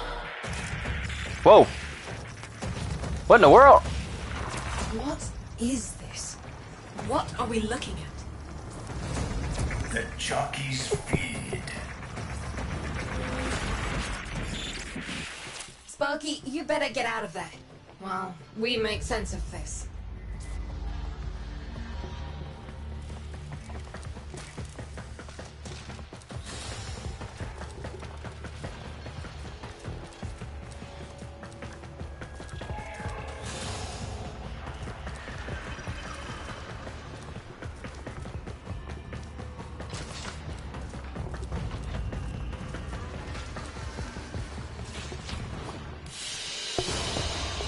This is a PlayStation exclusive? No. It's for every system. It's even on the Switch. Warframe is for everybody. PC, Xbox, PlayStation, and Switch.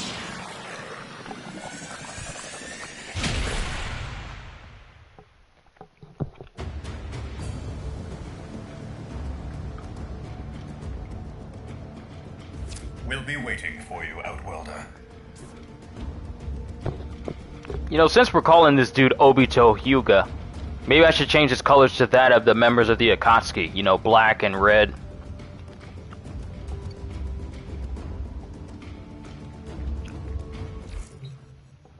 Oh, you gotta give your daughter your phone. It's her YouTube time. That's adorable. Well, I hope she enjoys it, whatever she watches.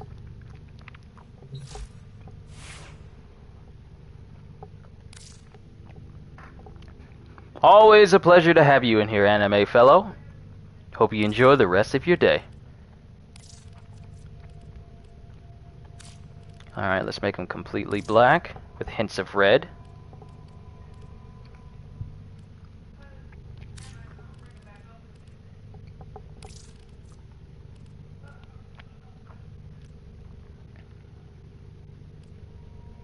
He doesn't have too many big spots where I could just have clouds all over him. It's unfortunate, but there you go.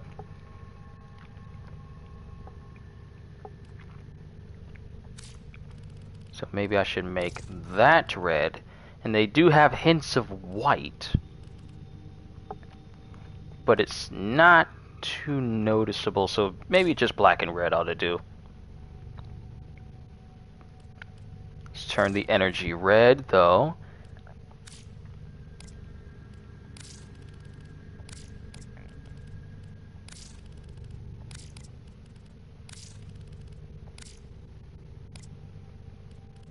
And I wonder, do I have a different skin for him? There's this one. Blade of the Lotus. Chiron. It really just changes the headpiece, not more so the body. I wouldn't mind if he just had like a big flowing robe, monk robe or something. Ooh, this one looks nice. And I got the plat for it, but I'll worry about that later.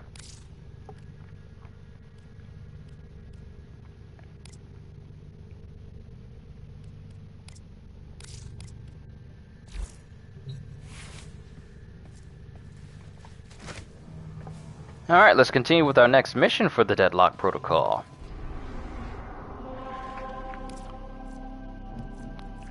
Return to Fortuna! Every place is always busy.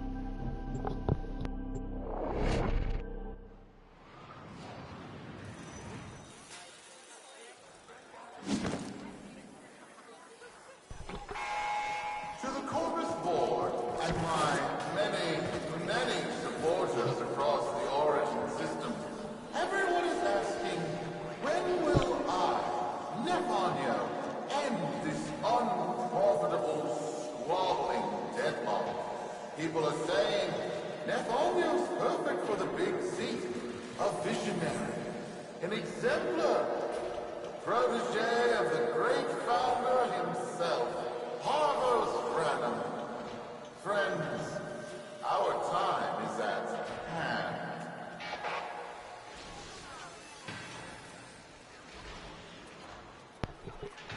Yeah, the mask is orange, but it doesn't allow you to individually color select portions.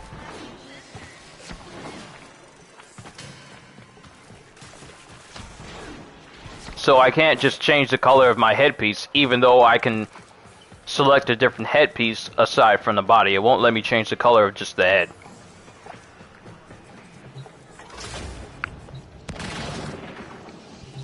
How many kids are going to grow up in the fence because of this? How many parents lost because I couldn't do my job? Judy. There's a vent kid a very long time ago who would have hero worshipped the woman she became. You're enough. If Neff intends to visit that pocket for his proof, he won't risk himself. Not at first. Sparky, you can beat him to it. Biz has figured out how to activate Neff's Granum tributes. You won't believe this. These tributes are essentially coin-operated. You'll need a Granum crown. You'll have to search the ship. Neff as the Corpus figurehead, with the united board behind him, will be hell for us and workers everywhere. See if you can get across first. Tax whatever proof he's hoping to collect, muck up his plan, and find our people.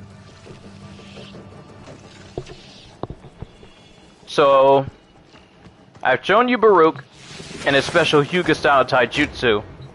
Now it's time to bring in the tank. The big man with the big guns, the big weapons, to bring the hammer down on everybody. It's time to bring in the Rhino.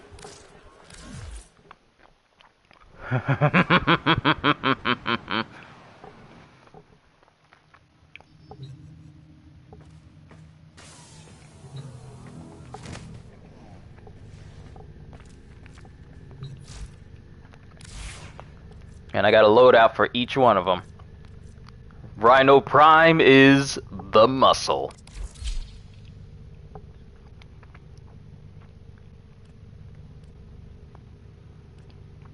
Here's my big man. He's got a big hammer. He's got a big shotgun that does a ton of damage.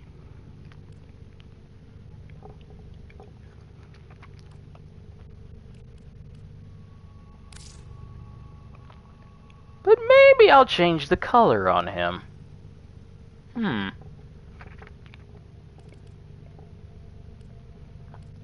What do you think? Does he need a cape? Do you think he needs a cape?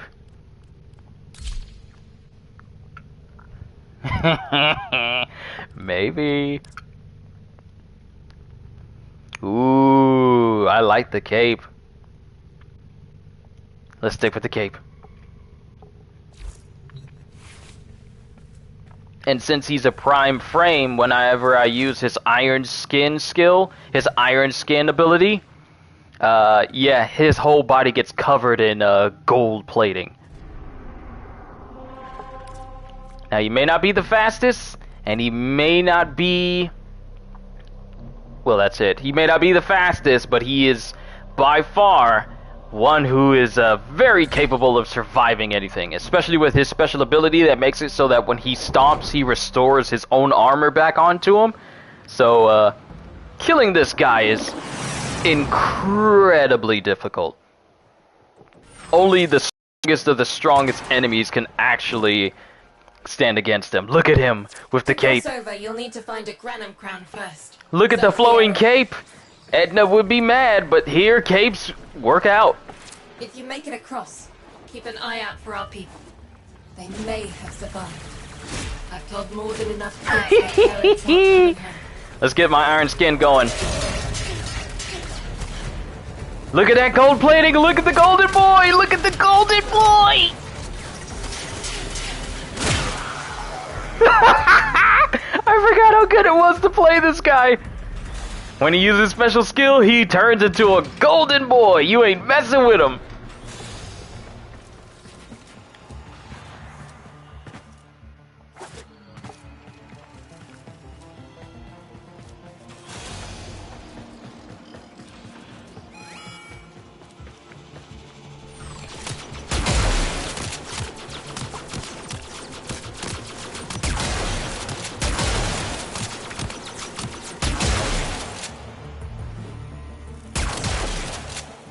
Who needs security cameras?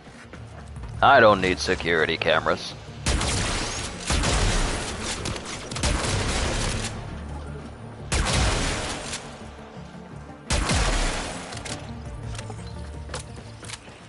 There is something down here, though. Alright, drone, go ahead and scan that in.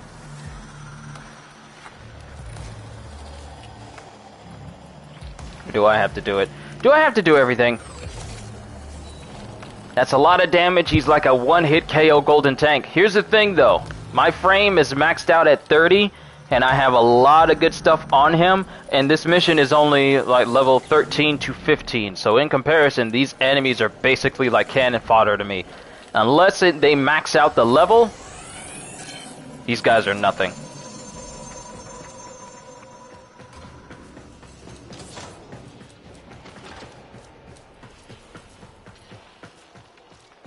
Look at this golden boy. Oh, I forgot. I can make him look like Spawn, too. All black with green highlights and a red cape. It works. It really works. This is not the right way.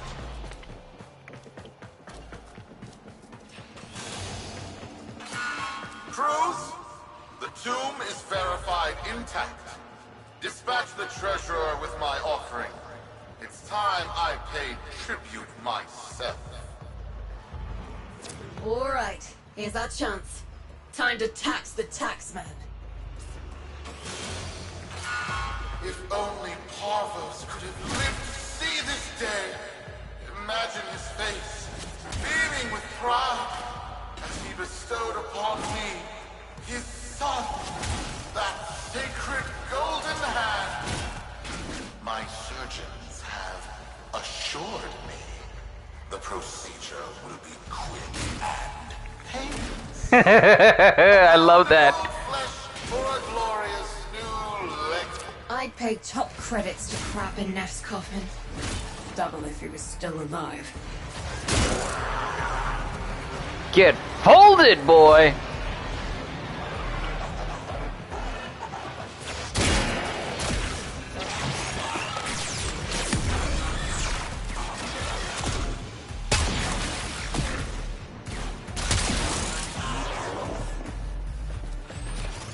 Big gun. He's gone. Look at that. It just disintegrates them on contact. That's how good this arc plasma is. It's that good. Oh, it's that good. Ooh, there's more people. Hello, people. Goodbye, people. Hello, people. Goodbye, people. Hello, people. Goodbye, people. And my lineage shall be proven. None shall deny me. Where are you going? Where are you going? Again? Not today. As Bardos' heir, it is my offering to make. I am coming, Father. It is I who shall pay tribute. Your nephew is almost home. Shut up, man. Not reach him before we do. Is that understood? You couldn't stop me even if you tried. Oh, you dare? You dare? You dare? And you gave me energy back. Good boy. Why are you running? This is my big boy. You ain't messing with the big boy. It's the most fun I had with Warframe in a nice long while. Might be because I'm streaming it for you guys and I'm getting a little bit theatrical, but I'm enjoying myself.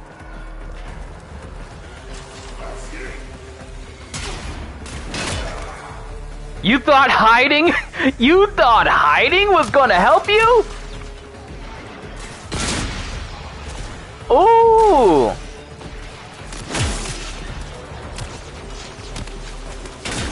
We don't need your security cameras. We don't need... I pity the fool that use them security cameras. Look at that knockback. Look at that knockback.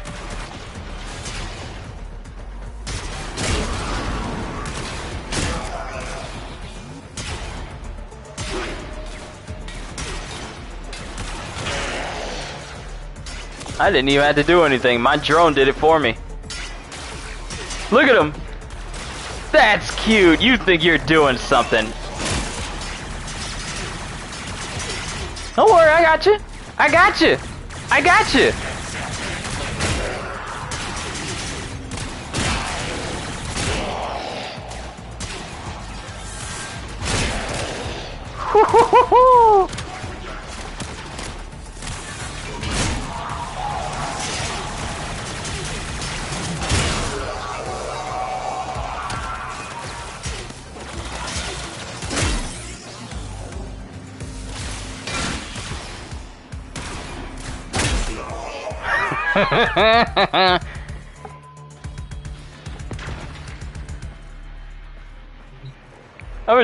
I'm actually really enjoying myself.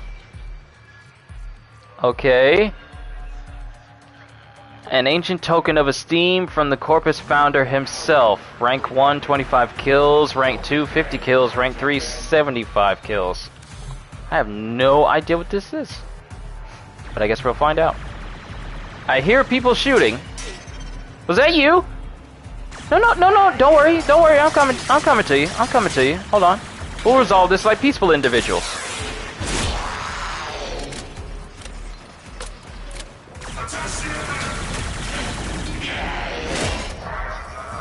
You see this man try to run up and hit me? You're gonna fight me with melee? You better be glad I'm not using Volk here. She's basically the Wolverine of this game. She has a Berserker Rage and a Wolverine Claws as well, so I'll probably show her off on the next mission we do. Just seeing the cape flow behind him, it's so nice.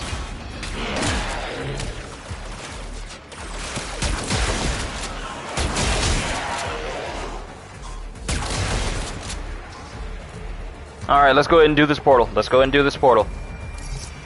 Let's not delay this any more than we already have. We've got a lock on you, Welder. Good luck.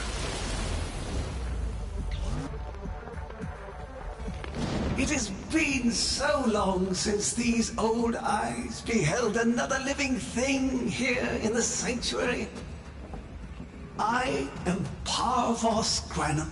Thank you for finding me. I the void. You are alive. My faith never wavered. I live.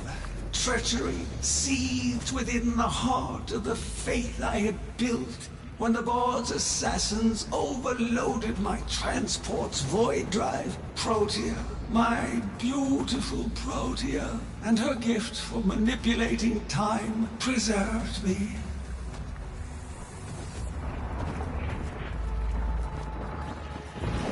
So this Protea frame, which is a frame I haven't unlocked yet, she can manipulate time. But at the cost of all that she was. Now she is nothing more than a specter of her former self. My beautiful Protea. That is why you have been invited here. Why does your voice change like that? Permit me to show you all I have built in your name. To Nef Anyo that honor. My name. I have watched you. Monuments to narcissism, demanding others sweat in your stead, gorging upon that which you have not earned. Watched as you claimed for yourself my teachings of self-reliance. Spectral debris. Okay, this is new to me. I told you, I've been out of the loop for the story of Warframe for a while, so this spectral debris is new. No, that must be a different son. No, nothing. Falling short as you do of every ideal that I value. Your words, your efforts are the model of inadequacy. No, that was a different son. Nathaniel, but I do not need you.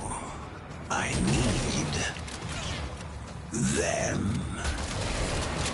Oh. Tenno? He needed the Tenno. He needed us this whole time. Which means Nef Anyo was basically useless. And with that, she is reinvigorated. Now, my lovely, if you wouldn't mind. What are you talking about if you wouldn't mind? Guests, the door. Are you? Whoa, whoa, whoa, whoa, whoa, whoa, whoa, whoa! It just rewinded my entire pattern that I just walked. Everything I just did, it rewound it all. What the hell? Like the individual steps I took, it rewound it like a video. You haven't What in the world? And hearing myself say things I've never said in a place I've never seen. Parvos? Yudi, you should see this. What if Nef has similar logs?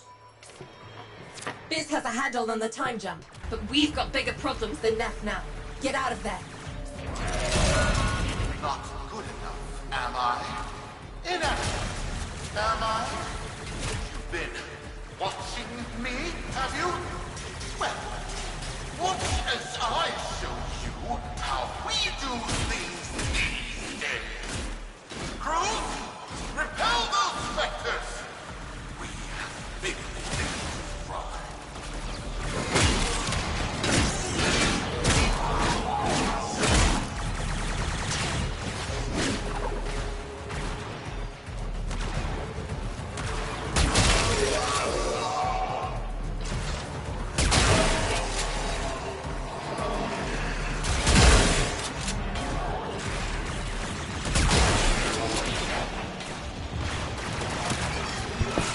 Oh yeah, I know it's a Warframe, it's just that the fact that it rewound all of my steps.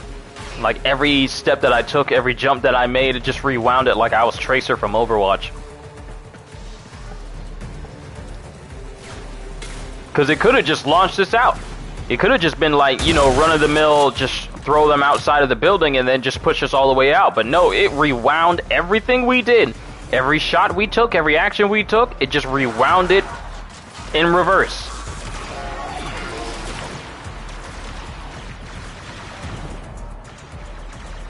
Oh, look at that flowing cave.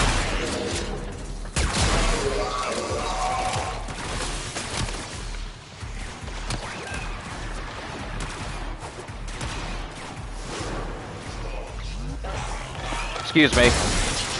You're in my run away path. Ooh, you gave me more energy. Thank you. Well, that's another mission done for the Deadlock Protocol. And we got just 10 points for the Cephalon Samaris faction. So, that's something. Next frame I'm going to show off is going to be Valkyr.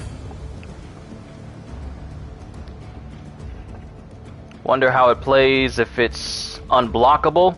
Well, it did say it had like a rank in there, like rank 25 kills, rank 50 kills, rank 75 kills. So I'm pretty sure there's an extended version of that we can see how many enemies we can take out in a certain amount of time. And rewinding things is cool? I think so. Vox Zorus? What is Zorus? Our interests have come to align. Now, this situation is no one's fault, and I'm not one to point fingers. But my fleet and your workers are facing the same danger. Convince your Tenno servant... Not a servant! ...to enter Granum's domain and disable that Proteus Spectre. I have just the thing they'll need, but there is some assembly required. You want to rescue those comrades trapped in there, and I want to keep the past where it belongs. Dead and buried. Deal? Alright, so we got a Zorus, whatever this thing is. I need a Zorus blade, a Zorus core, and a Zorus handle. An obscure glaive weapon of Corpus provenance, intrinsically linked to Spectre technology. The Zorus strikes rapidly and with great devastation. It is capable of chaining combos infinitely. I must have my hands on this weapon! Neff's a bloviating narcissist with the morals of a haunted chainsaw, but at least that makes him predictable. Parvus. That mucker is something else. I don't trust Neff, but if any of our own are still alive in there, we have to try. Biz will lead the build on this Zorus gizmo. Alright, this is Valkyr Prime. Infinite combos!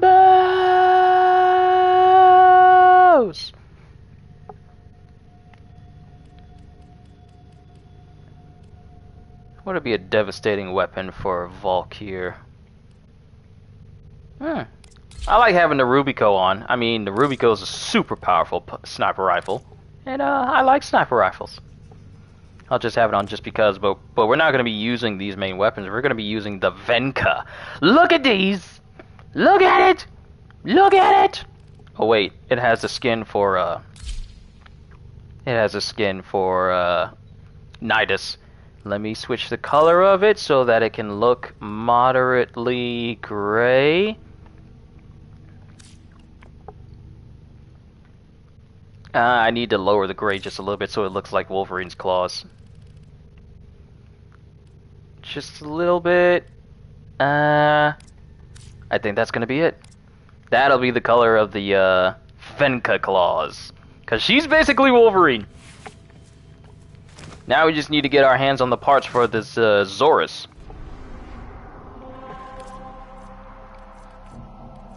Level 17 to 20. Bring it on! Send all the enemies my way so that I may rend their flesh.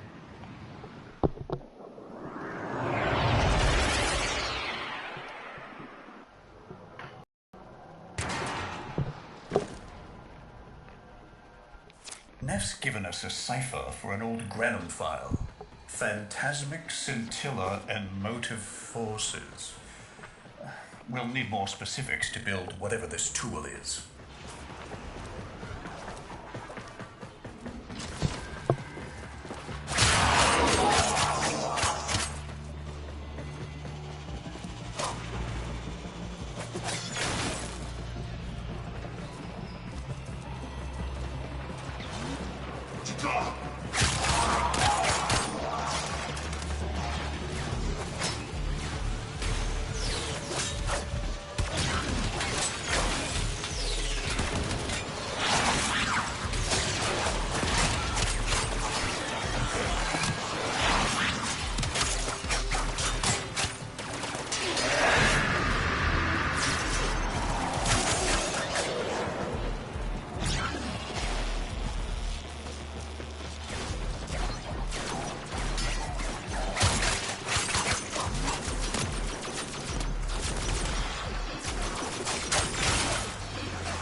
Oh, this might be a spy mission.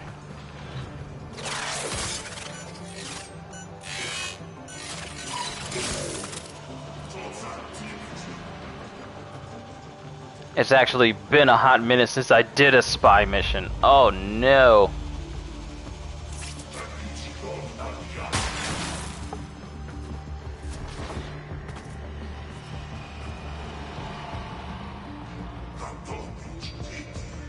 Oh, there is stealth in this game. You can, in fact, be sneaky if you so chose.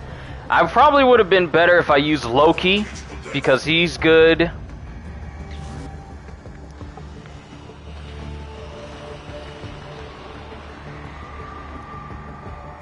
Have I made the best boy Igris Warframe yet? Shadow Boy. Do you mean, Sevagoth? If you mean the new... If that's who you mean, then yeah, I made him. I'll show him off in the next mission. Weren't kidding about her being Wolverine? No, I was not.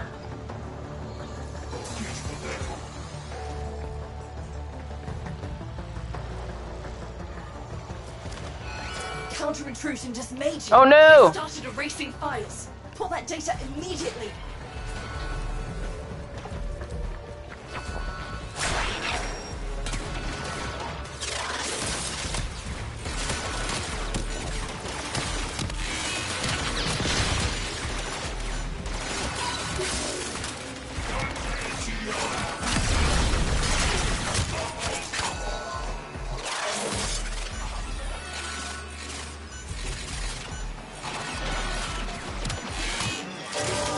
No! I failed! Okay. Made us look like amateurs. Maybe Biz would be willing to I failed because I was seen, which means that we need to play as Loki. He's basically my spy frame, so I'd probably pick the wrong frame to do this. But at least I was able to show off Valkyrie being Wolverine. But now it's time to be Loki, which reminds me, maybe I should pattern his colors off of... Maybe I should just rename him to the Trickster, because that's essentially what Loki is.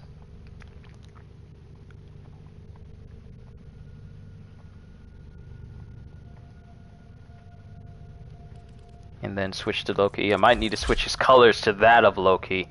This is what Loki looks like, but if I'm going to be going in stealth, I do not need to have such a massive ensemble.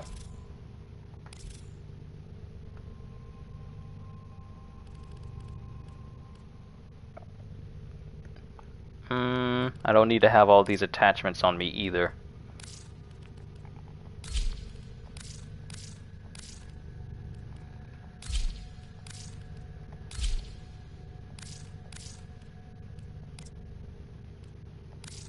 This is the frame I use when I want to get in and out of a spy mission quickly.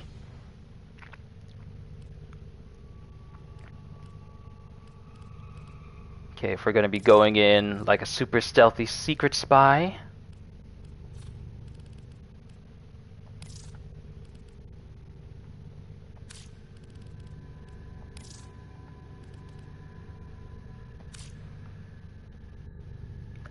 Maybe he needs a little bit of green. He needs a little hint of green. After all, this is Loki.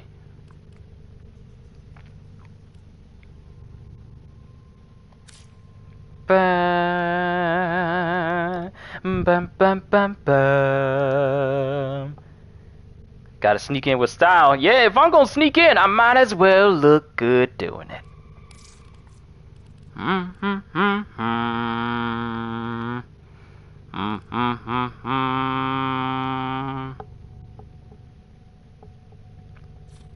And I'll keep it like this. I'll keep it like this.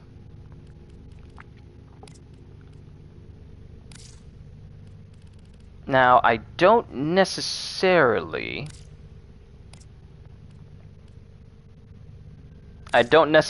need to have overly powerful weapons. I will keep this, though. No. Loki's style is with his daggers, right? So let's get the Fang Primes in here. Dual daggers. That is Loki's style. And then make my carrier prime look like the same color as me. Yes. Yes. But this needs to be gold. And this needs to be green. I should probably set this as a favorite so I don't misplace it again next time. There we go. Alright, my carrier is ready. My Loki is ready. Let's do this. This time, I won't get caught. You know what? One thing.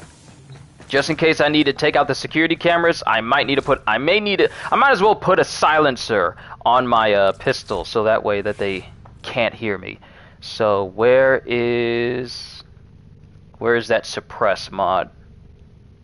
I have one, just that I don't use it all. Ah, here it is.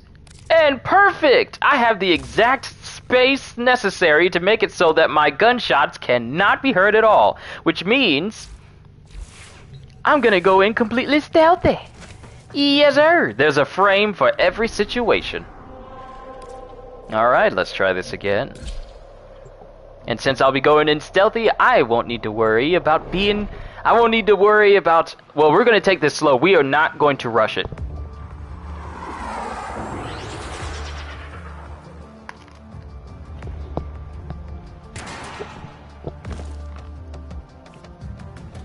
Neff's given us a cipher for an old Granum file.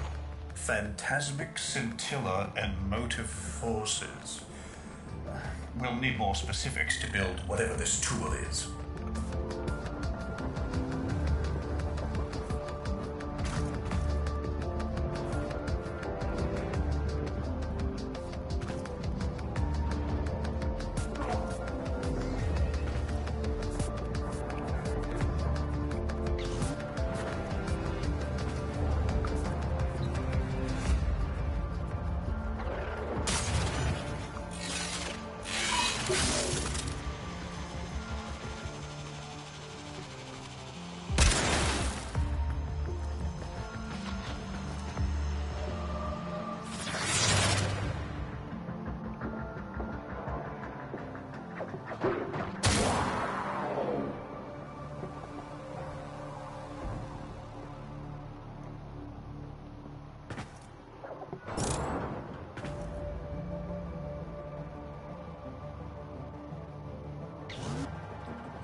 Marshal find?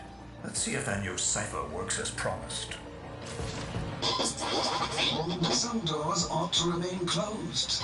Now that's not in my worldview. Fire, fusion, void. Progress always comes entangled with risk, with violence. With the precious sample obtained, development is accelerating. The Entrati have kept their secrets long enough.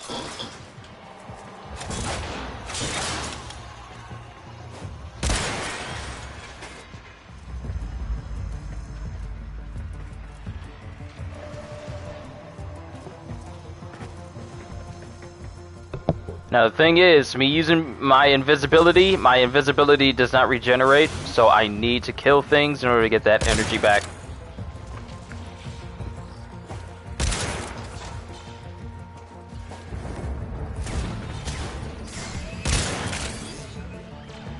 Luckily for me, my shots never attract people, so it makes stealth all the easier for me.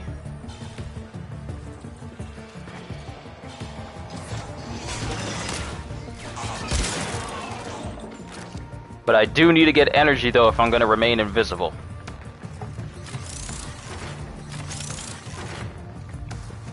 And I'm going to need these lockers to open up so I can go back to being invisible again. See, the alarm to lock these things out will not trigger. The alarm will not trigger unless I'm in the room that requires the lock itself. So I can kill all these enemies without worrying about them locking down areas, as long as I'm not in the room that I need to unlock itself. And killing these guys gives me all the energy I need.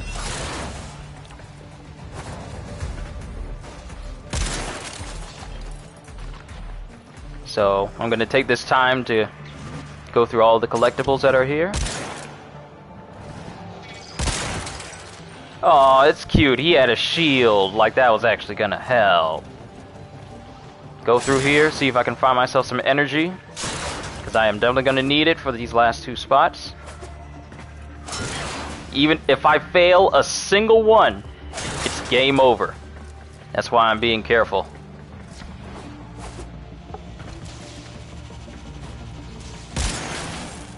And you guys may be able to hear the gunshots, but they can't, since I'm technically fully suppressed.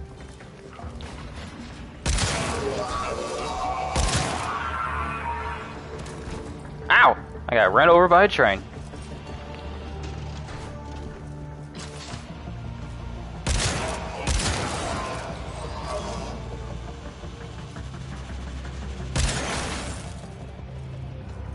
Ah, good. You gave me energy. I needed that.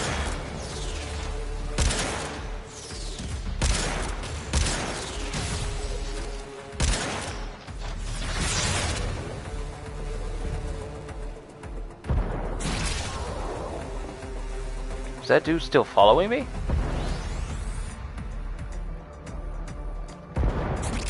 There we go. More energy.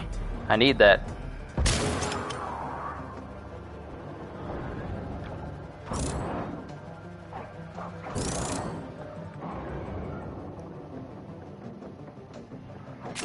Alright, Shock, you go ahead and enjoy yourself.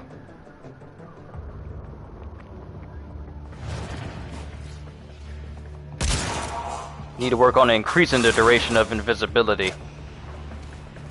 So the options I could have used was either Loki or Ivara. Since Ivara can go invisible as well, but she can also make it so that she's not affected by lasers. Which would have been a great option as well. But I need to focus on getting these other ones.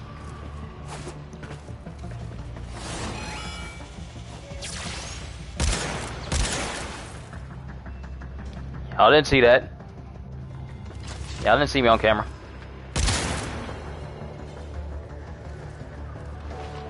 Oh, so this is the room that I'm always in, where I'm always taking pictures for my Twitter. This is the room.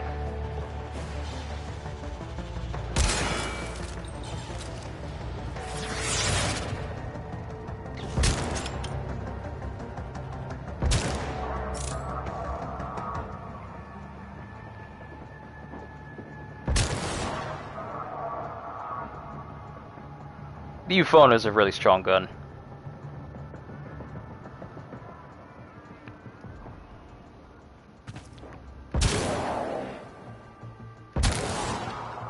Dude has no idea what's going on.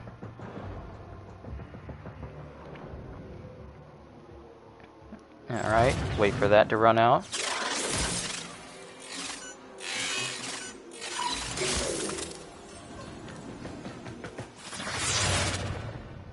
Oh, it's one of these rooms.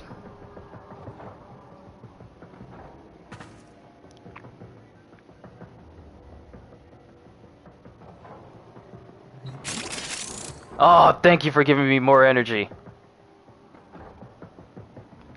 See, if I get hit by those lasers, they will in fact detect me. Oh, I saw those lasers go across. I got nervous.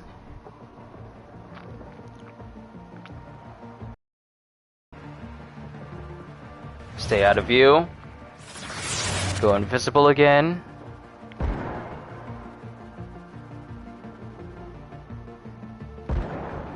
Alright.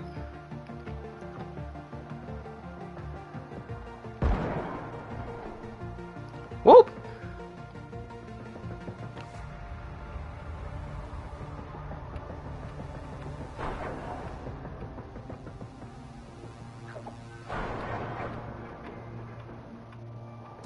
Yeah! Whew! Bit too close there.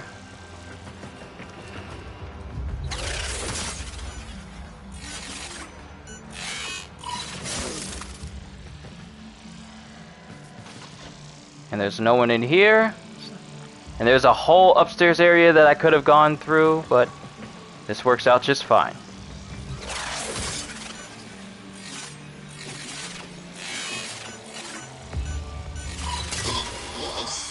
Alright, that's another one. Only one more to go. Calling it the Spectre Particle. As my Archimedeans explained, mimicry is in its nature. An echo, exposed to precept circuits, we are able to imprint behaviors, like an infant mirroring her surrogate. Only this infant can set the world on fire. Alright, let me make sure that I'm grabbing all the collectibles. I need to get my hands on some more energy because we only got one more zone to go to. And then the mission is a success. I can tell you right now, I am in fact a bit rusty doing this.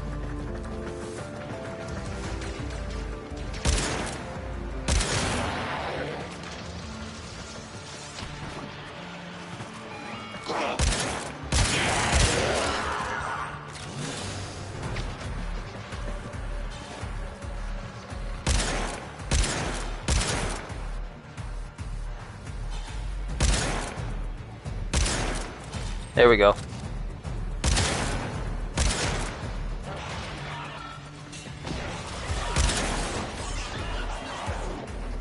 You didn't see anything. You didn't say anything at all.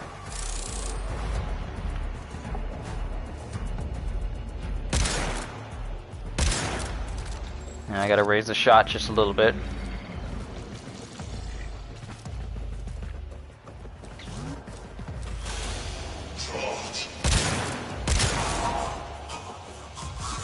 Good thing the alarm doesn't trigger when it sees a dead body right in its cone of vision.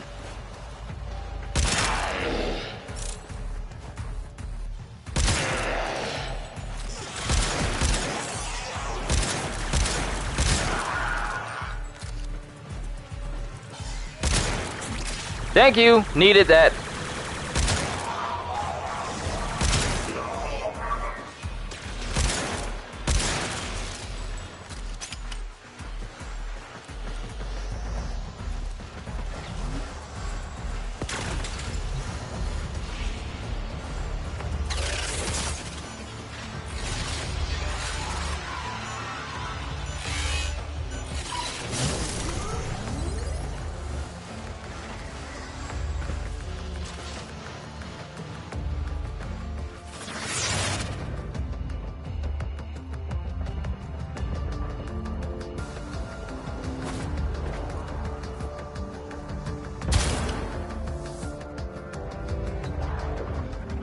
Alright, this is the last room. Let's make it count.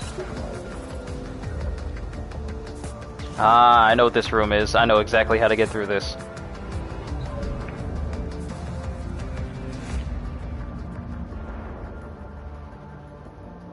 Should sleep soon though, since it's 2 a.m. here. Haven't been in the stream for a while. Well, Shock, you go ahead and get yourself some sleep, man. This video will always be up whenever you have some rest. Your rest is more important than you trying to stay up and watch me. Trust me. Much rather you take care of yourself than just stay up. Your health is more important, man.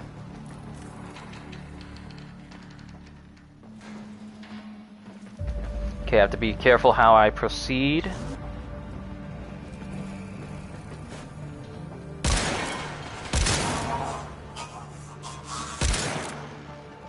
Alright, there's an exit right there. Ah, I have enough to go invisible. Sweet!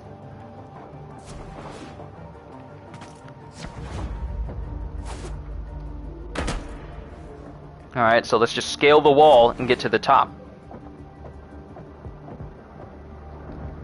Then latch on and bullet jump over. Alright, now here comes the whoa, whoa, whoa, whoa! Whew. Here comes the interesting part.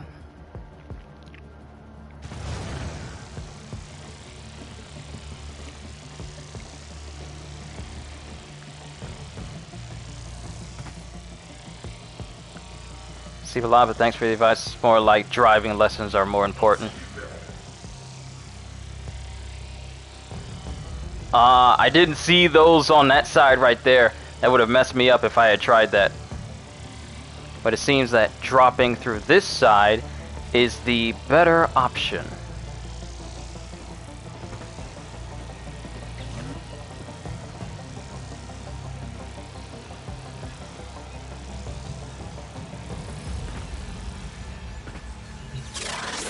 Haha!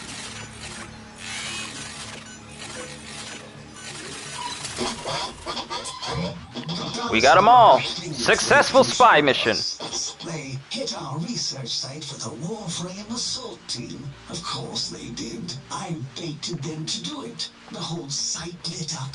80 megatherm bloom. The whole lab vaporized. Those Warframes with it. Fire, fusion, void. Pavlos Granum originated Spectre particle theory? Guts. This old coot is a whole other order of intelligence, and that's bad for us. Get back to your ship. I need to figure out this Zorus thing. Haha! I have what I need! I am speed!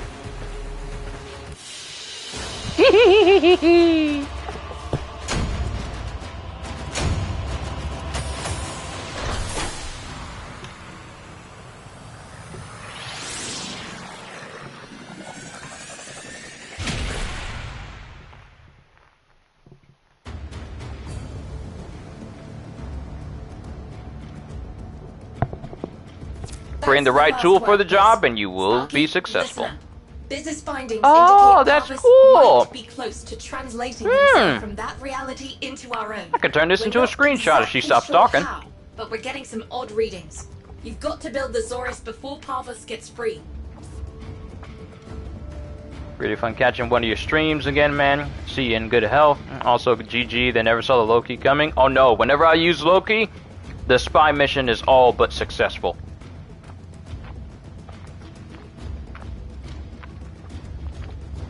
I wonder why it's repeating what you guys are saying on the side now for some odd reason. It's odd. But, let me go ahead and make this a screenshot.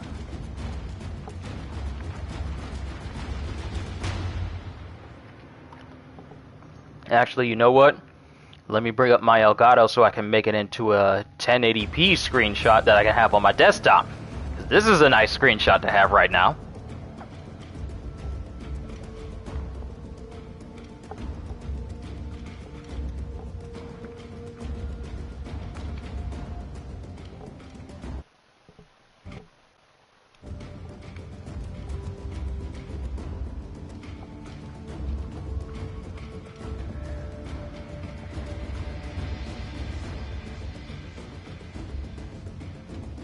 Alright.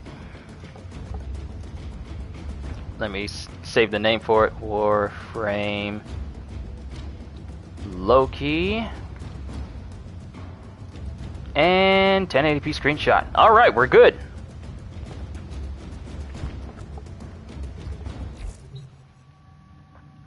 And I have him with Harrow's Noble option so that he can stand with his hands behind his back. He is all professional all the time. When you need a job done, he is the guy you go to. What am I doing? I need to make this Zorus.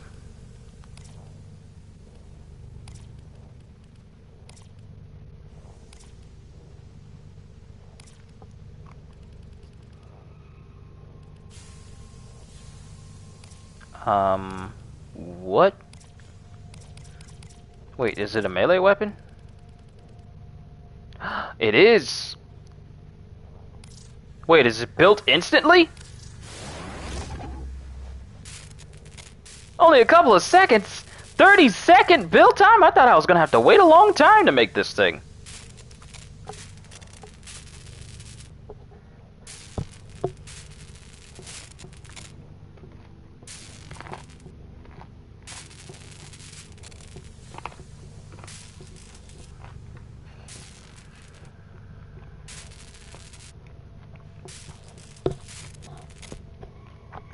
Okay.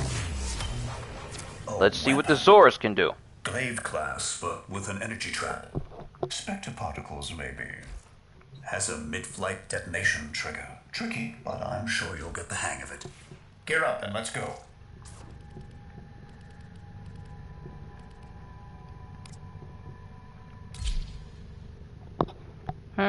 This looks interesting. Alright, so let me look up what this Zorus actually is.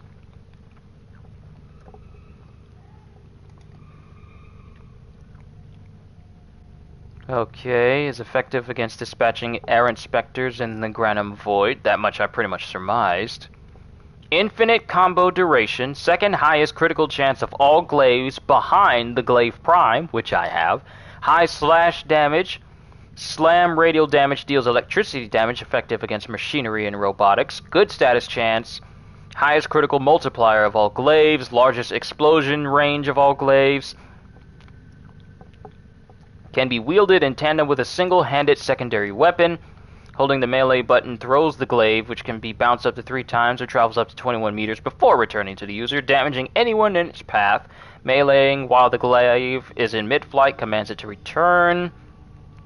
Disadvantages: low impact damage, third lowest damage of all glaives, slowest flight speed of all glaives. Cannot use melee attacks or block while the glaive is in mid-flight. Explosion inflicts self-stagger.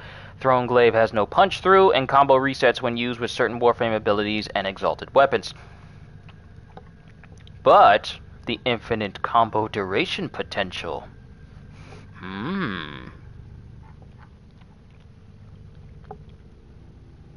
Modding for a 100% combo duration will remove its infinite duration entirely. It is currently the only weapon with an infinite combo duration. However, combo stacks are still consumed by heavy attacks. Unlike other glaives, this charged throw's explosion radius is larger than a regular throw's. In the Granum Void, the Zorus charged throw explosion can convert any errant specters into specter particles, regardless of their level, who can then be absorbed up to 3 times.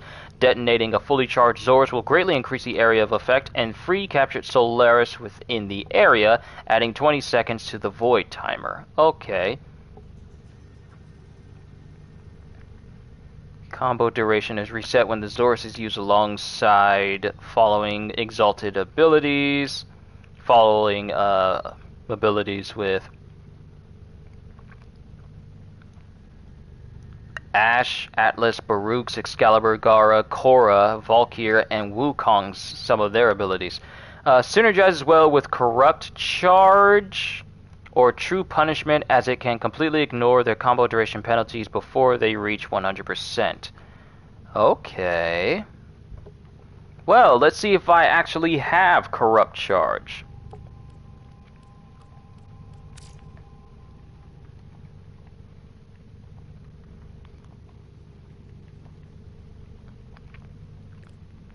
I do! Nice! Okay. Now let's get true punishment. I have it! Yes! Alright, let's go to the mods. Let's enhance the corrupt charge.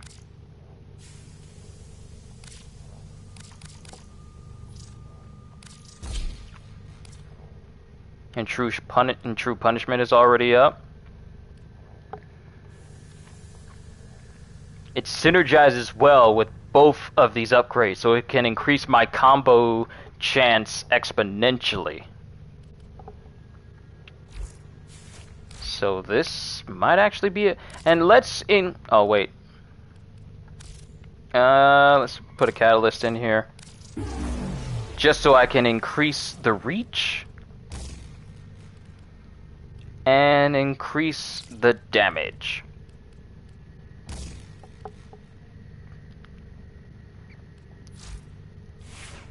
And then we'll change the color on it. Yes. But let's change the energy to green. There we go. Your boy Loki looks kind of nice.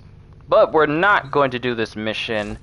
We're not going to do this next mission with Loki. Be right back. Going to get some food. Alright, Blaziken. I need to get myself something to drink here in a few. So let me switch to Rhino. Let me switch back to Rhino because we're going to use him.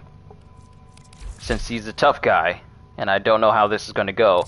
But we're going to put the Zorus on him.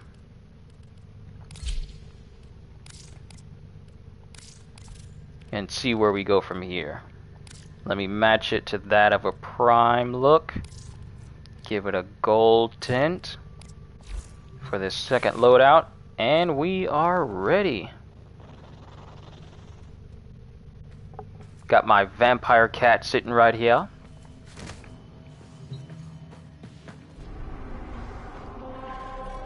Sector. I don't care! Parvos Granum, Triton, Neptune level 19 through 21.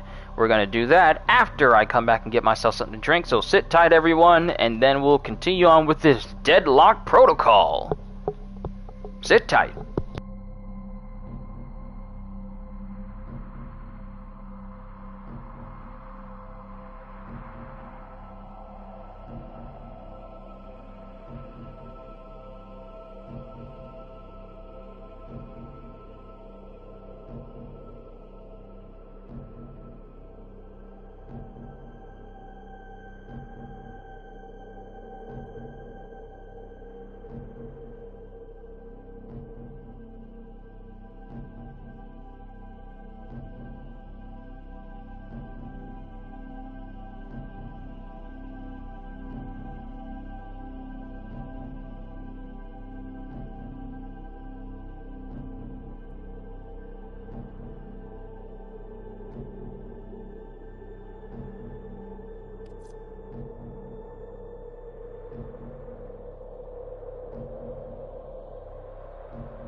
I got Smith something to drinks. A nice, ice, cold Mountain Dew. Now, mind you, I don't drink Mountain Dews all the time.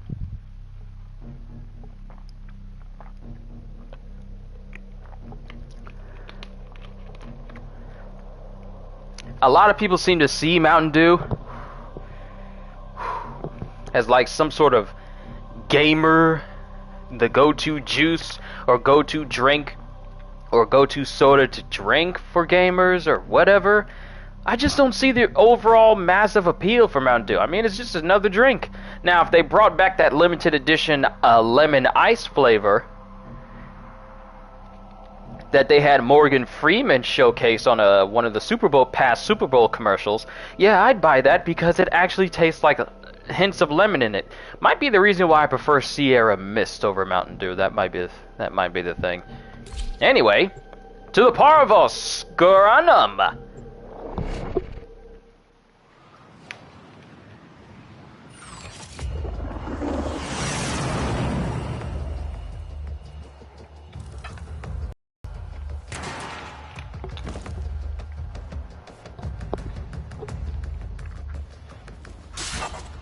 Let's just see how this thing works. Ooh, I like it.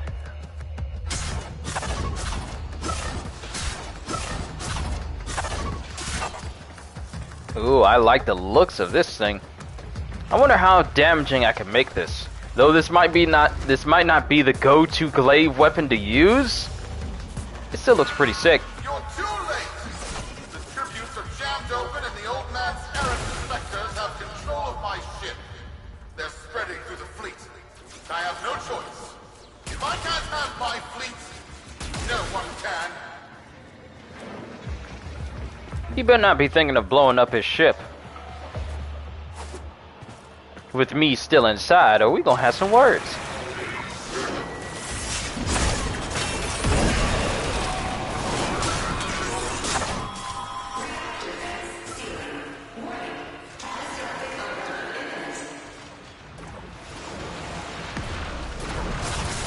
This was not the deal, Anyo. We have yet to rescue our people. Disengage the destruct. I can't do that. But don't worry, I'm already at a very comfortable, safe distance. Beauty, the fleet's going to blow.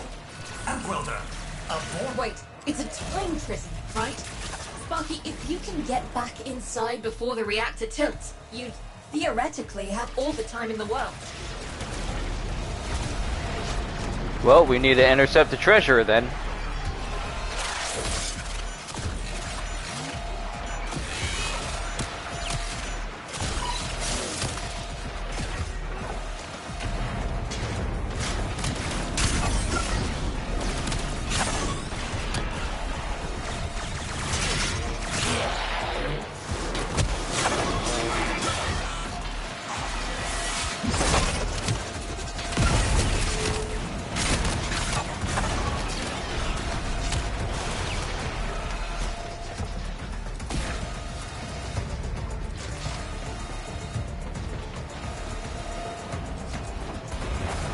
It's a good thing I'm not really on a time limit, otherwise I might have lost or barely made it in time due to Rhino being one of the slower frames to actually use to do stuff.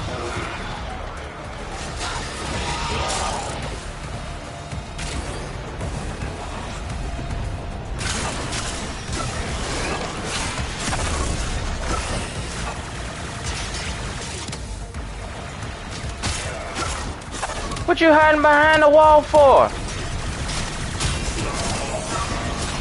Surely you must be ready to accept any consequences that happen once you decide to fire at me.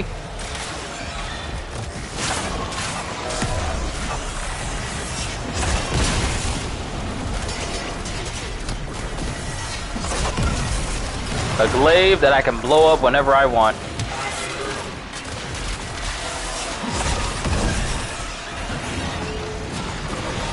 I see you! I see you! Why are you running? Why are you running? Get back here! Where are you going? Don't you run from me, boy! Don't you dare run from Me!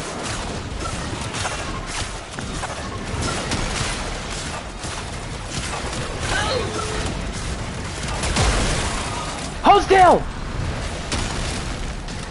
My desire your desire me.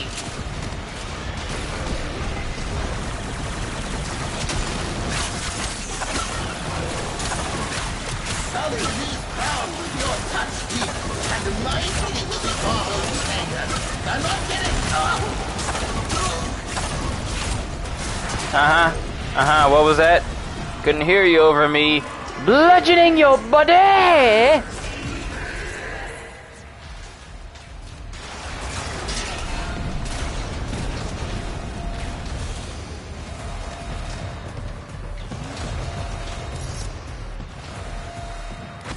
Let's do this. Biz. I don't think they made it. Outwelder? Yudi, they're alive. Listen, Neff's whole fleet is overloading. Huge energy spike. We need to take out Protea. Ready that, Zorus. There, our rig jockeys. They're trapped in some kind of energy enclosure. You need to charge the Zorus to break it open. Risk comes from not knowing what you are doing. There's no stopping this without stopping Protea. A bit like eating your own, no? Here they come. Take out the errants, then use the Zorus to trap the spectre particles that escape. You'll have to time it just right.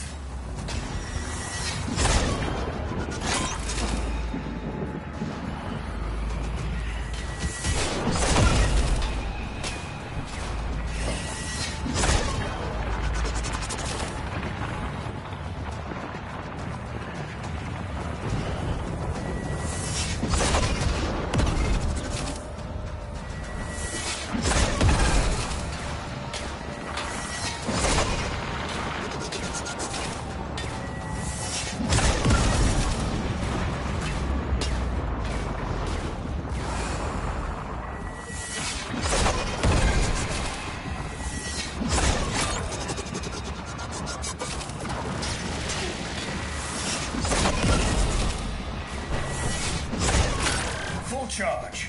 Now, target the enclosure trapping our jockeys. You'll need to trigger your Zorus to discharge near them. Well done, Outwelder. Now bring the rest home. Alright, we got 2 more different locations. Let's go ahead and set these people free.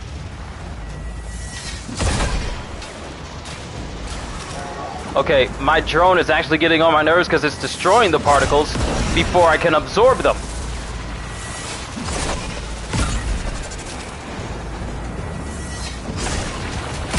Full charge. Now, target the enclosure trapping our jockeys. You'll need to trigger your Zorus to discharge near them.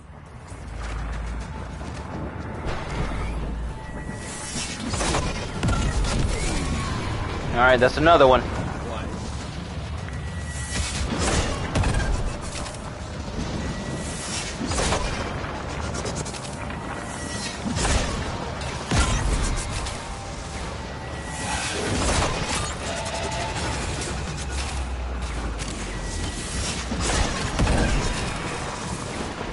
Don't you dare destroy it! Full charge. Alright, we got one more. Target the enclosure trapping our jockeys. You'll need to trigger your Zorus to discharge near them.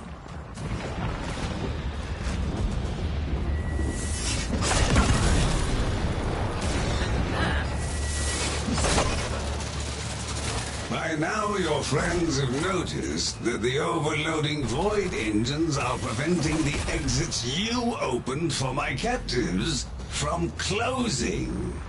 Well done, and goodbye. Enjoy your stay.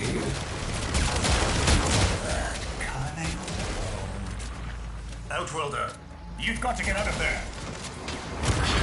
How about new?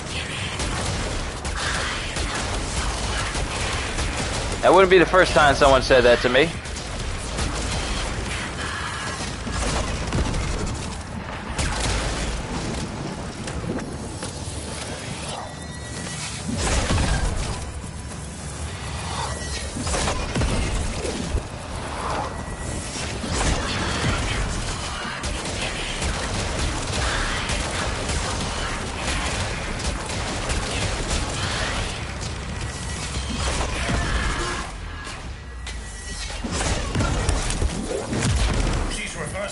temporal field. Try to interrupt it. A fully charged burst from the Zorus might do it. Ah, I see. I see.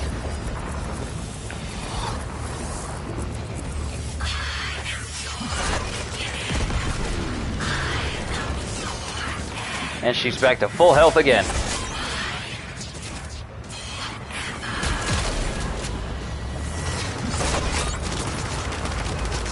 There's got to be an opening. Oh, there's an opening. It's just that I keep missing it.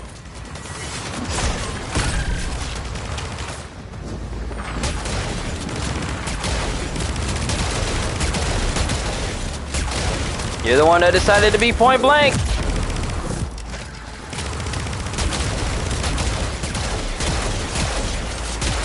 Your mistake was being directly in my face.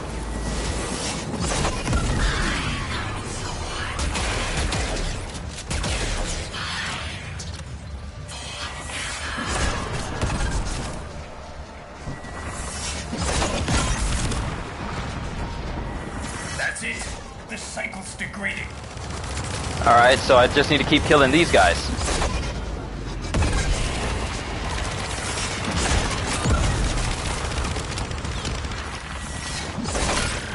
Alright, that's another charge.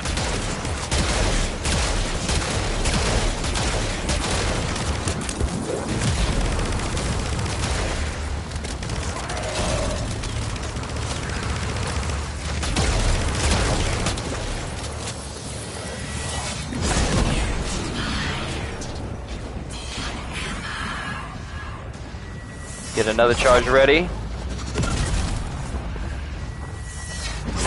That's it. The cycle's degrading. Alright, I need to get another one of these specters in. Come on.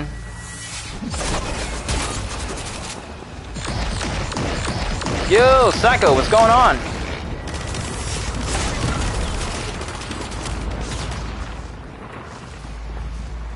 She won't regenerate her health past that point. Alright, we got a full charge.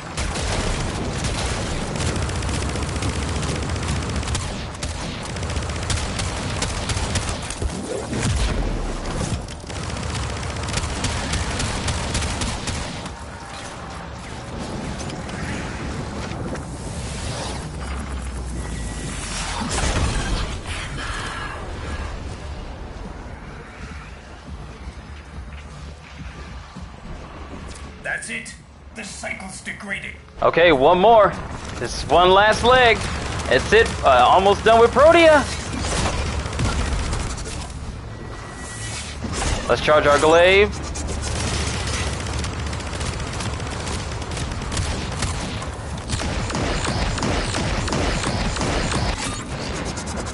I will admit, Protea, you are very strong. But I am stronger!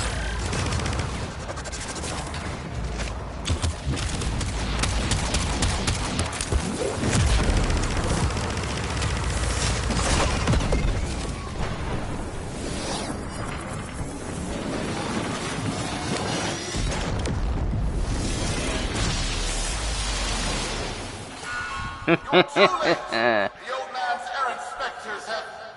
Huh? The Protean trace is... And just like that, we took down Protea. Where is he? Where is my father? That temporal effect again. And yes, there are your sensory feeds, just like last time.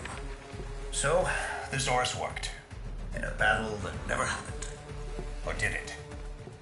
I have a headache. Our people are cooling in, Sparky. They're coming home. So we basically did a mission and rewound time to the point before we even started the mission. So we got put at the start only to be told that, hey, it's time for you to finish the mission and go home.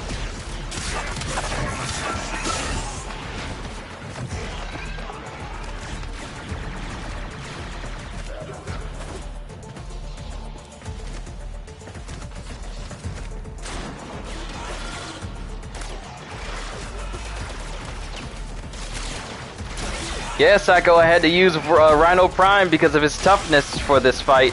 And I'm glad I did, because I probably would have died any other time.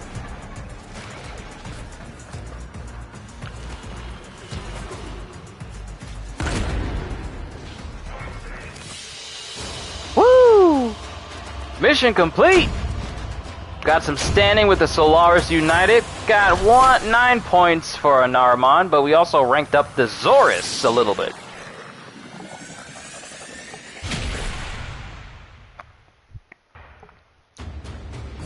That went well. Hey, you know what? I'm gonna take a picture of this Rhino Prime too. Solaris, we are reunited. Parents to children. Family to family. Take this time to hold one another. For tomorrow our struggle continues. We will persevere. Know that our emancipation is writ in the stars. With Solaris and Tolo united. Rhino and Chroma Prime would be an unstoppable team if they teamed up. Gauss and Volt would be an unstoppable team. We'll add Wisp in there as well, because Wisp can add on to his already impressive speed. So that would be a nice touch as well. Let me take a picture of this. Rhino. They really do make it easy for you to make yourself some screenshots for your laptop, don't they? Quest complete! The Deadlock Protocol. Rewards the Protea Blueprint. The power struggle within the Corpus Elite has erupted. Seeking control, Nef Anyo looks to the past, to the very origins of the Corpus itself. Well, we got our reward. Now I just wonder, well, actually, did we get a letter? Hold on. I think we got something in our inbox.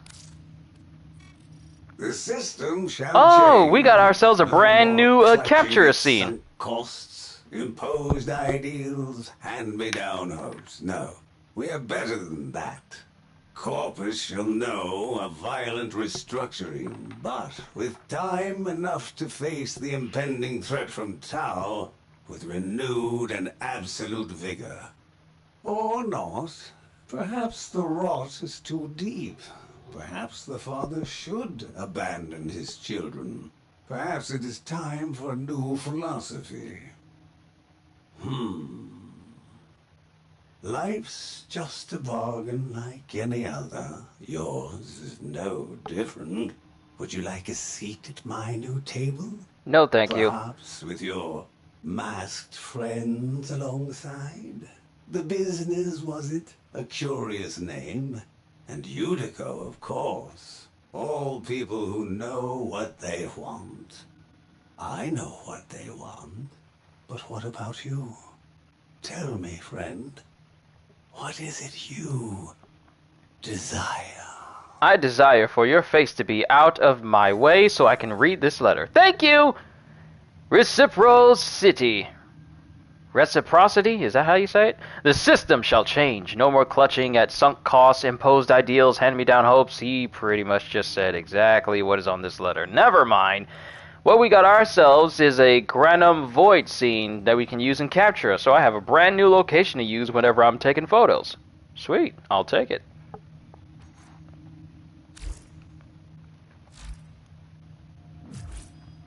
Alright, let's go ahead and see what I'm going to need for this Protea Blueprint and where I'm going to need to go in order to get the parts for her, because I really haven't worked on getting any of her parts, really.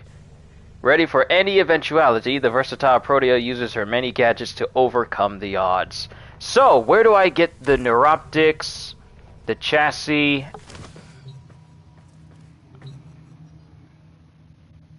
and the other parts? Let's see. Deadlock Protocol, already done. I still have the arcing narrative for the main story of Warframe. It is the next big thing for Warframe in terms of the narrative. So, I've already completed the Chimera Prologue, Era, and the Maker. We just need to see how things are going to go for the story as it progresses. Then we have the Call of the Tempestari. So I believe Heart of Deimos, then Call of the Tempestari, and then the Wave Rider. So those are the ones that I need to knock out and get out of the way. Oh man. I remember when I first started this game, I had absolutely no idea what I was doing. So many years have passed going through all of these different story missions and everything. It's just, man, Warframe really has come a long way over the past 7 years? I want to say 7 years. But let me go down to Protea. Because the ones I don't have my hands on and mastered is Lavos, Protea, Zaku, and Yareli. I pretty much have every other frame, and I've pretty much mastered all of them, save for Octavia Prime and the recent Gara Prime. So every single one of these I have mastered. But Protea, where do I get her parts from? Actually, you know what? Since I have the wiki up, I might as well look up Protea and see what I need to do in order to get the rest of her parts. Okay, so main blueprint is rewarded upon completion of the Deadlock Protocol. Additional main blueprints can be bought from Cephalon Samaris for 50,000 standing. Components can be acquired from within the Granum Void, a special location only accessible from the Corpus ship tile set. Neuroptic blueprints come from Rotation C of the basic Granum Void, which requires a Granum Crown. Chassis blueprints from Rotation C of Extended Exemplar Granum Crown. And the system blueprints come from Rotation C of the Nightmare Zenith Granum Crown Granum Void. So they have a 11.11% chance of dropping. And this is coming from their official drop tables. And expect it to drop within 9 to 10 C rotations for each one. And it's nearly guaranteed if you go from 50 plus 20 C, 59 plus 20 C rotations. Whew, that would take a minute.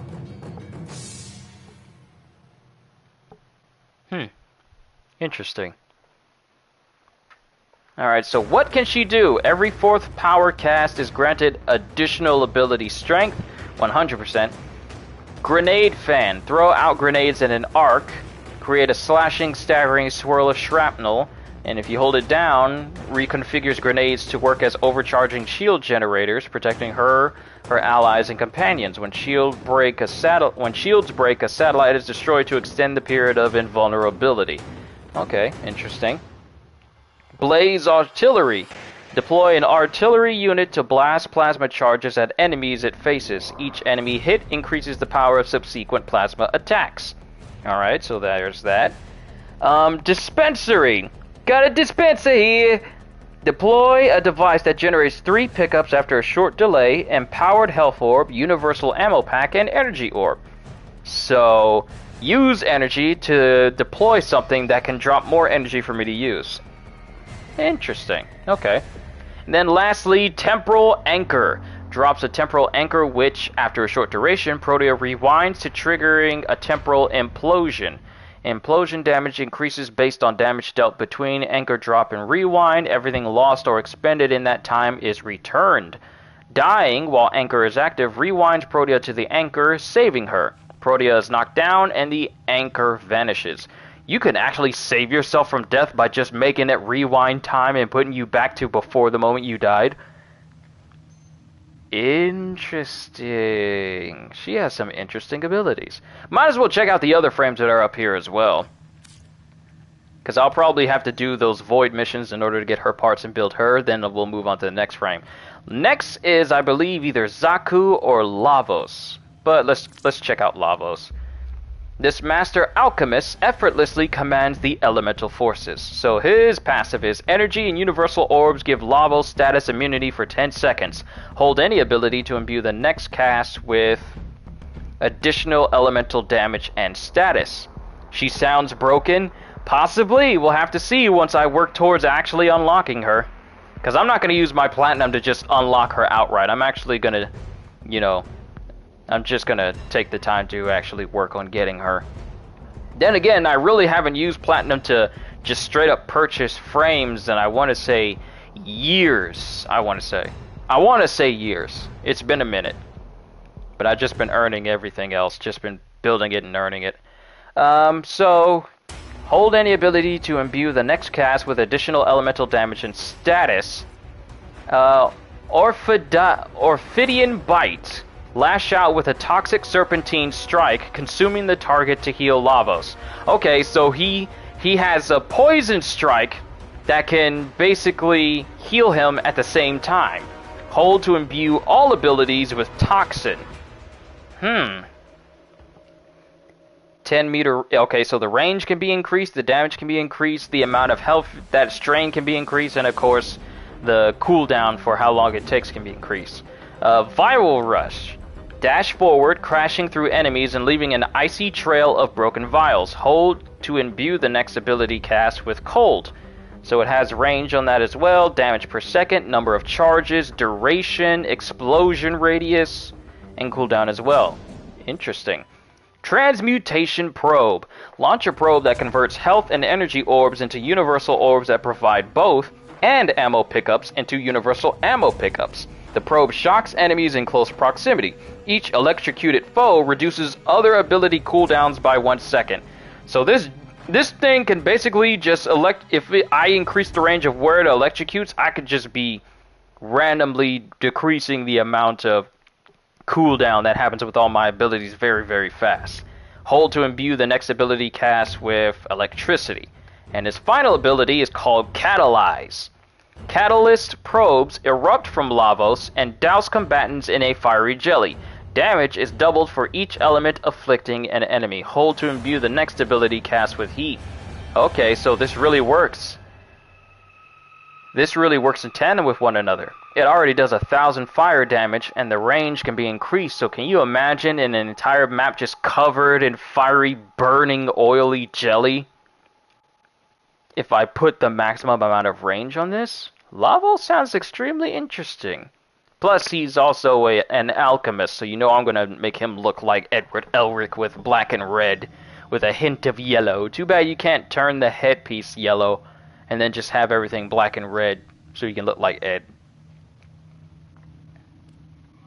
But that's Lavos. Let's check out Zaku. Neither he nor she, Zaku is a composite, a Warframe assembly made of others lost in the early Entrati Void expeditions. Zaku has mastered this power of the Void to terrify and bewilder their adversaries. So what Zaku can do is 25% damage reduction on AoE attacks and chance to avoid incoming weapon damage. Just straight up avoid it all. Zada's Whisper. Wield void damage for all attacks from equipped weapons when activated. It lasts for 20 seconds, and it imbues void damage into your weapons, which is a status effect that is not something you can just imbue into your weapons already. Grasp of Lock. Void tendrils steal weapons from nearby enemies to use as your own floating auto-targeting armament? Bruh, okay, so they're basically using Gates of Babylon like Gilgamesh can do from Fate Order.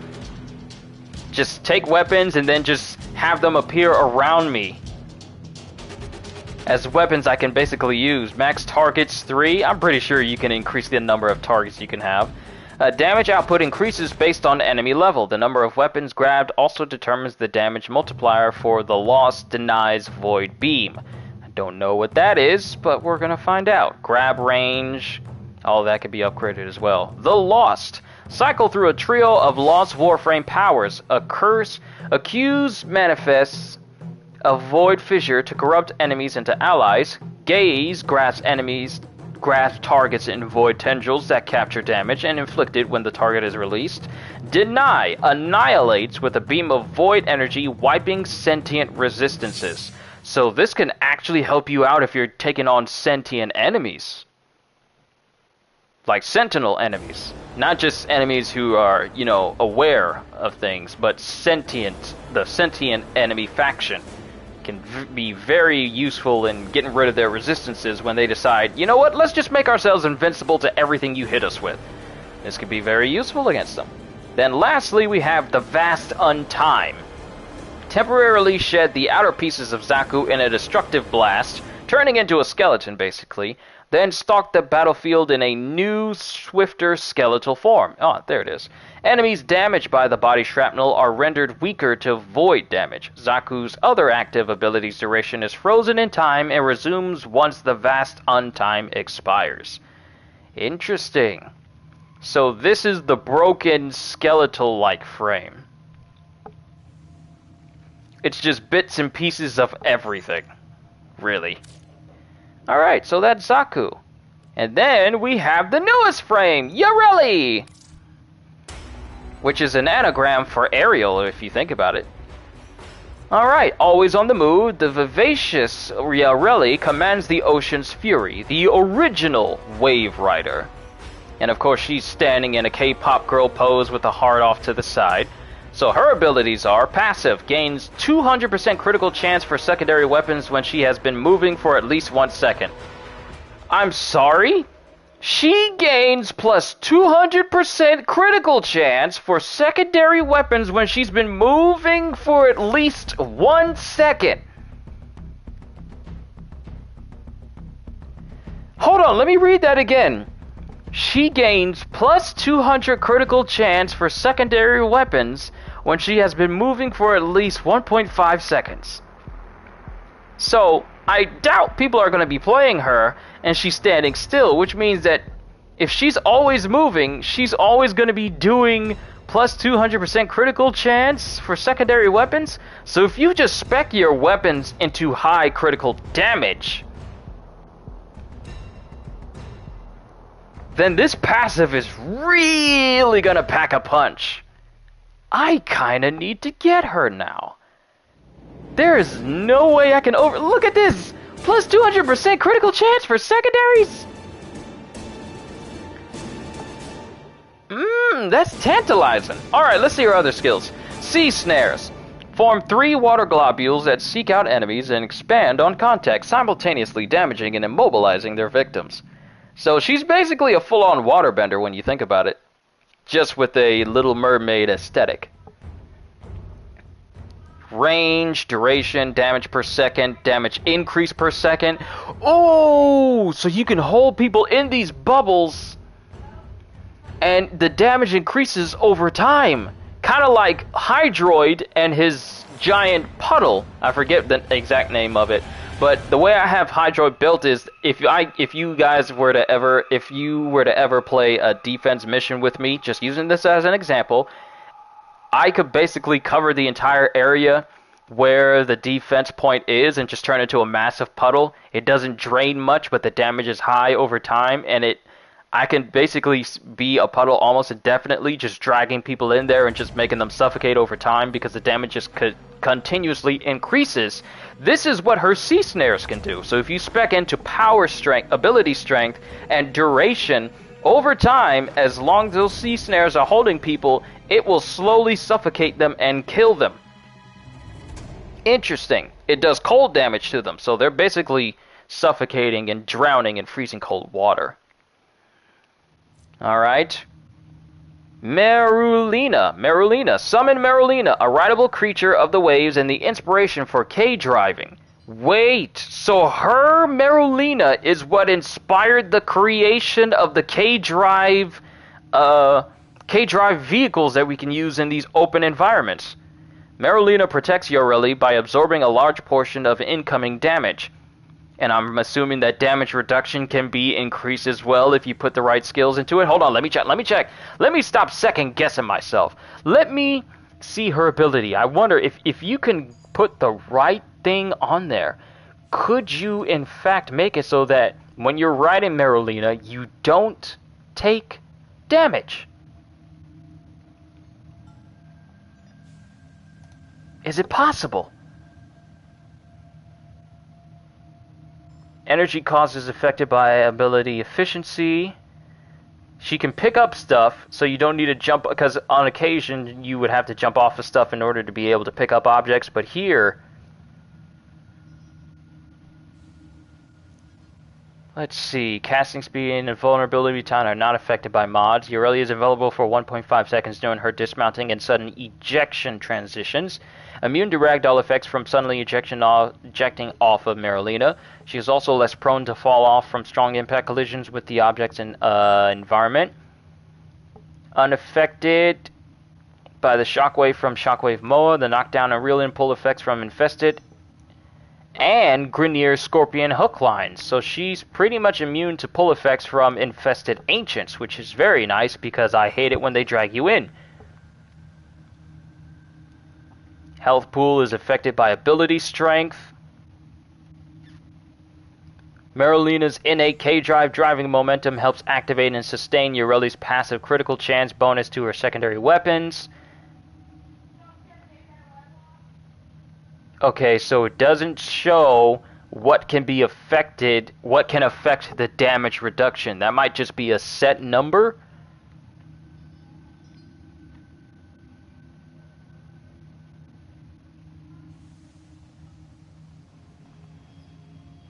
Interesting. This is very interesting. Plus, since it's a K-Drive, you can do tricks on it. Okay. Okay, I think I got the gist of it now. Alright, so that's Marolina. That sounds very, very useful. Let's check out her next skill. Aqua Blades. Tear through enemies with a trio of orbiting aquatic blades. So, slash damage 200, duration 20 seconds, and drain. So I'm pretty sure you can just boost that with ability strength. It doesn't say you can just increase the range of how fast it spins or how far it spins away from you.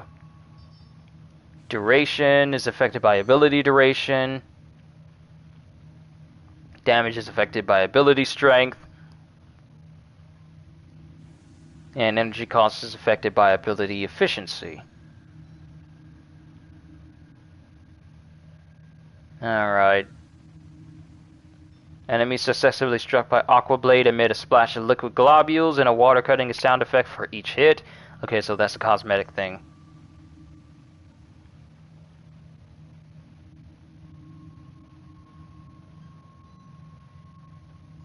And it can be cast when you're riding Marolina, so that's useful. Alright, last one is Riptide. Drag enemies into a crushing maelstrom and then blow them away in a watery burst. Each enemy trapped in the vortex increases the burst's damage. So, damage increase per enemy, damage per second, radius, overall damage, range, and drain. So, this is definitely going to be affected by ability. Hold on, let me pull this up right here. I got it right here.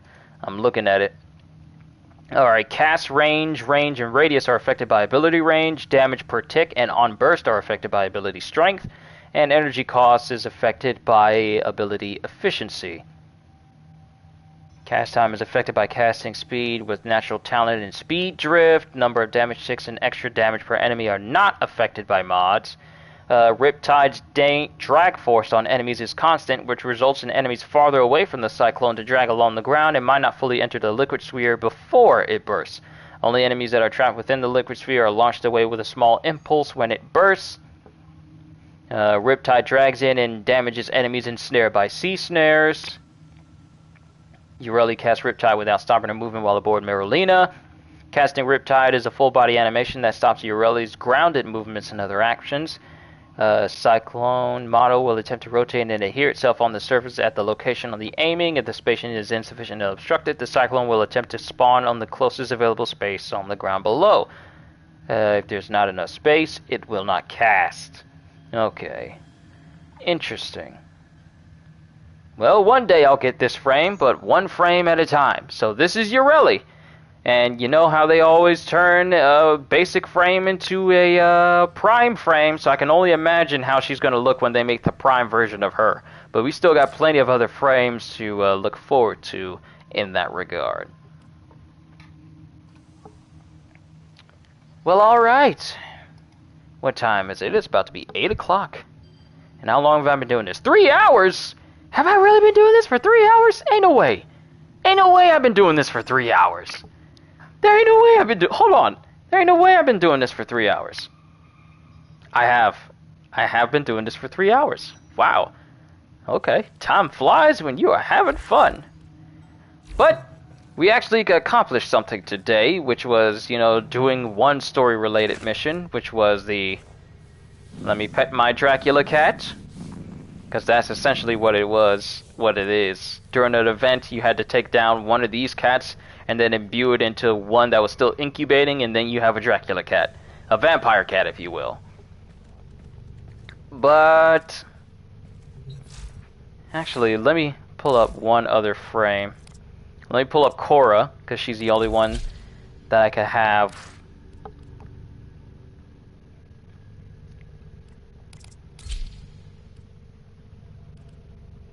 Okay, that's her own pet that she can have with her, so I could technically have 2 cats with me.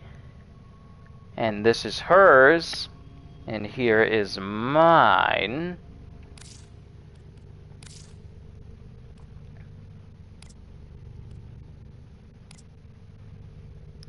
Oh my goodness, why they're making her look like a old cat lady with some of these.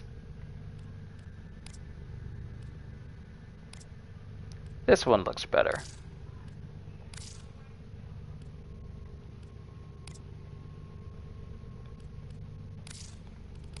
And she prefers to use whips. So she's basically the Catwoman of this. She's basically the Catwoman frame, but I just need to find a good whip for her to use. Which might just be the Lecta. Let me change the appearance of it. No, that's not the right one. I forget which weapon that Cora kind of uses a lot. Hold on, let me see this. Let me see this. Cora.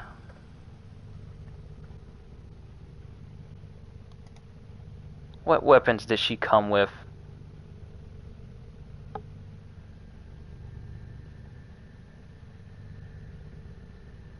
Because she's technically like her theme is based around a spider, huntress, and companion, and metal manipulation. What weapon did she come with? Hold on, let me see. What weapon did you come with? Cora! Cora! What is her weapon? I'm trying to look it up. Before I close the stream out today, I'm trying to find out what her weapon is that she came with.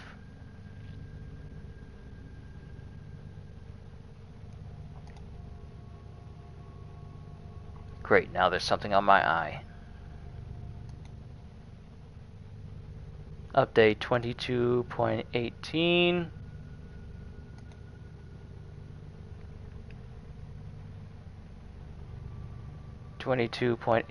Expand. Okay, so secondary weapon.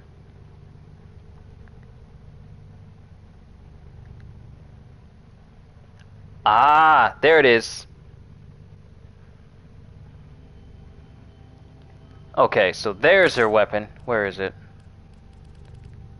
Dual Kes.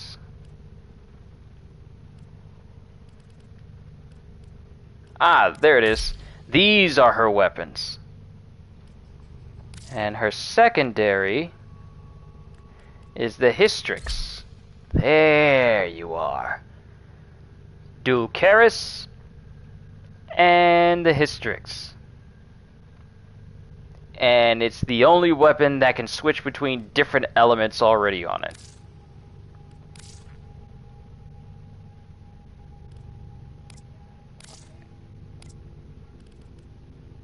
So before we go, let's switch her colors to be that of a spider. That's not gonna do. That's not good enough. We need to get the accents to be red. Yes, a nice deep red.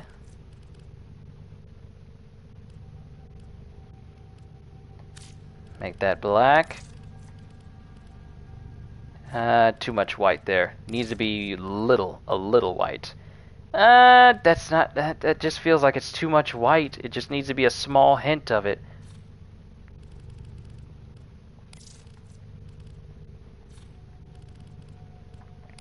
Maybe this is the part that needed to be red. And this is the part that needed to be white. You know what? This might be it. This might be the right color. Just a little bit. Then make this a bright red. Attachments. Match. Cyandana. Match. Then make her weapons. Match the rest of it.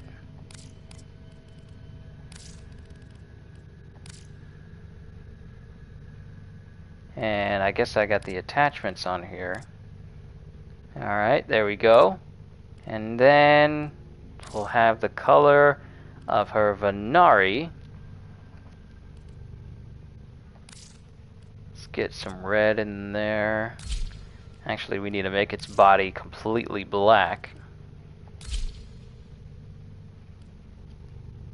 Accents should be red.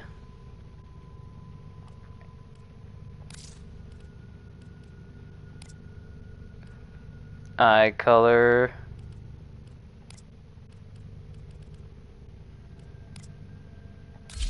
Ooh, golden eye color. Secondary.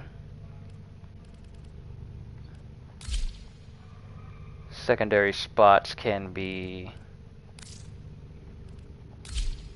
Actually, that can be white a little bit. But the underside can remain black. I know I'm spending a lot of time on this, but this is something that I just kind of want to do real quick.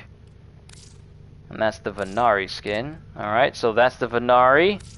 Then switch.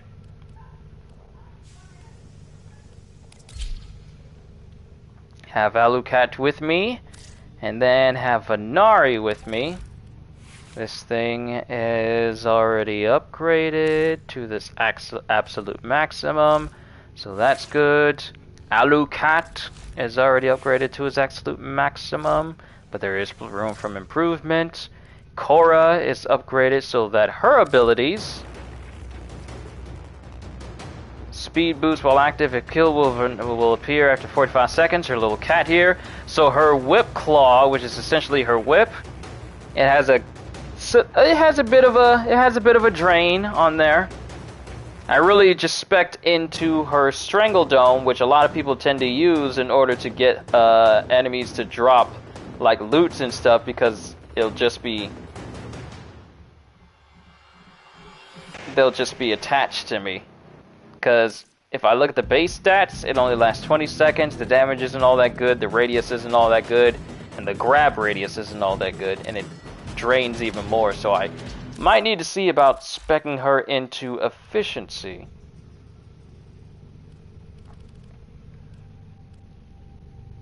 Because this blind rage pretty much just causes me to lose so much efficiency. So any ability I use, it is super expensive. This used to be like 145, now it's down to 70. Though the damage is less. So to help me out, put Equilibrium in there. And what else do I have enough points for that I could put in here that could really benefit me? Duration. Or I could see if I could go... I need to see if I can get one that can increase, not the range, but... Alright, so ability duration gets reduced, but the efficiency is better.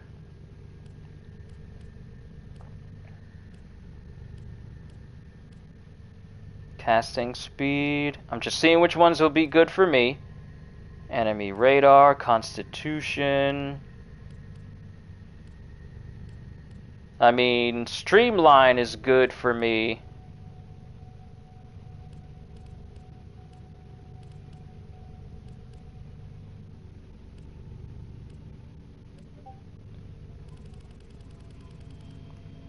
It just needs to be under 10 points for capacity. So the duration... I might just go into armor, just to make it so that she can survive a little bit better, but that's all the way in 12 territory. And I'm not trying to dip into that too much. I know I'm focusing on this, it may seem like I'm focusing on this like a little bit too much, but I like to make sure that my options are good. I'll test this out a little bit later though. I'll see how well she does in the long run compared to everything else. But now I'm going to have different companions with me. So I'm not only going to have Alucard with me, which I don't need to worry about watching his health or making sure that he's fine or anything like that. He's just good. And then my Venari cat will be with me as well, so I can have 2 pets with me at the same time. Still got some Nightwave missions I need to take care of. Open lockers, complete exterminate missions, kill 61 enemies with corrosive damage. Might need to spec my weapon into that just so I can get that mission knocked out. But that'll be something I do on my own time. But what I will say, real quick before I go, is thank you everyone for stopping by today. It's been a solid 3 hours of me playing Warframe with you guys, and I really haven't dedicated this much time to playing Warframe outside of this stream, so I'm actually glad you guys have encouraged me to play this even more, because there's just so much stuff I really need to catch up on before they release the next big thing. And every time they release a new frame, it just increases my backlog for just this game alone of stuff I need to catch up on and new frames I need to get my hands on. But that's all I got for you guys, ladies and gentlemen. I'm going to take this time to relax for the rest of my day off that I have, and I look forward to entertaining you guys once again. So with that being said, hope you all enjoyed. Can't wait to see you all in my next video. And if you're new to the channel and you enjoyed what you saw here today, well then consider subscribing, because I am always looking forward to entertaining you. So have a fantastic day, and once again, as always,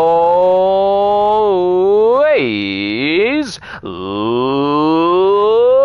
peoples!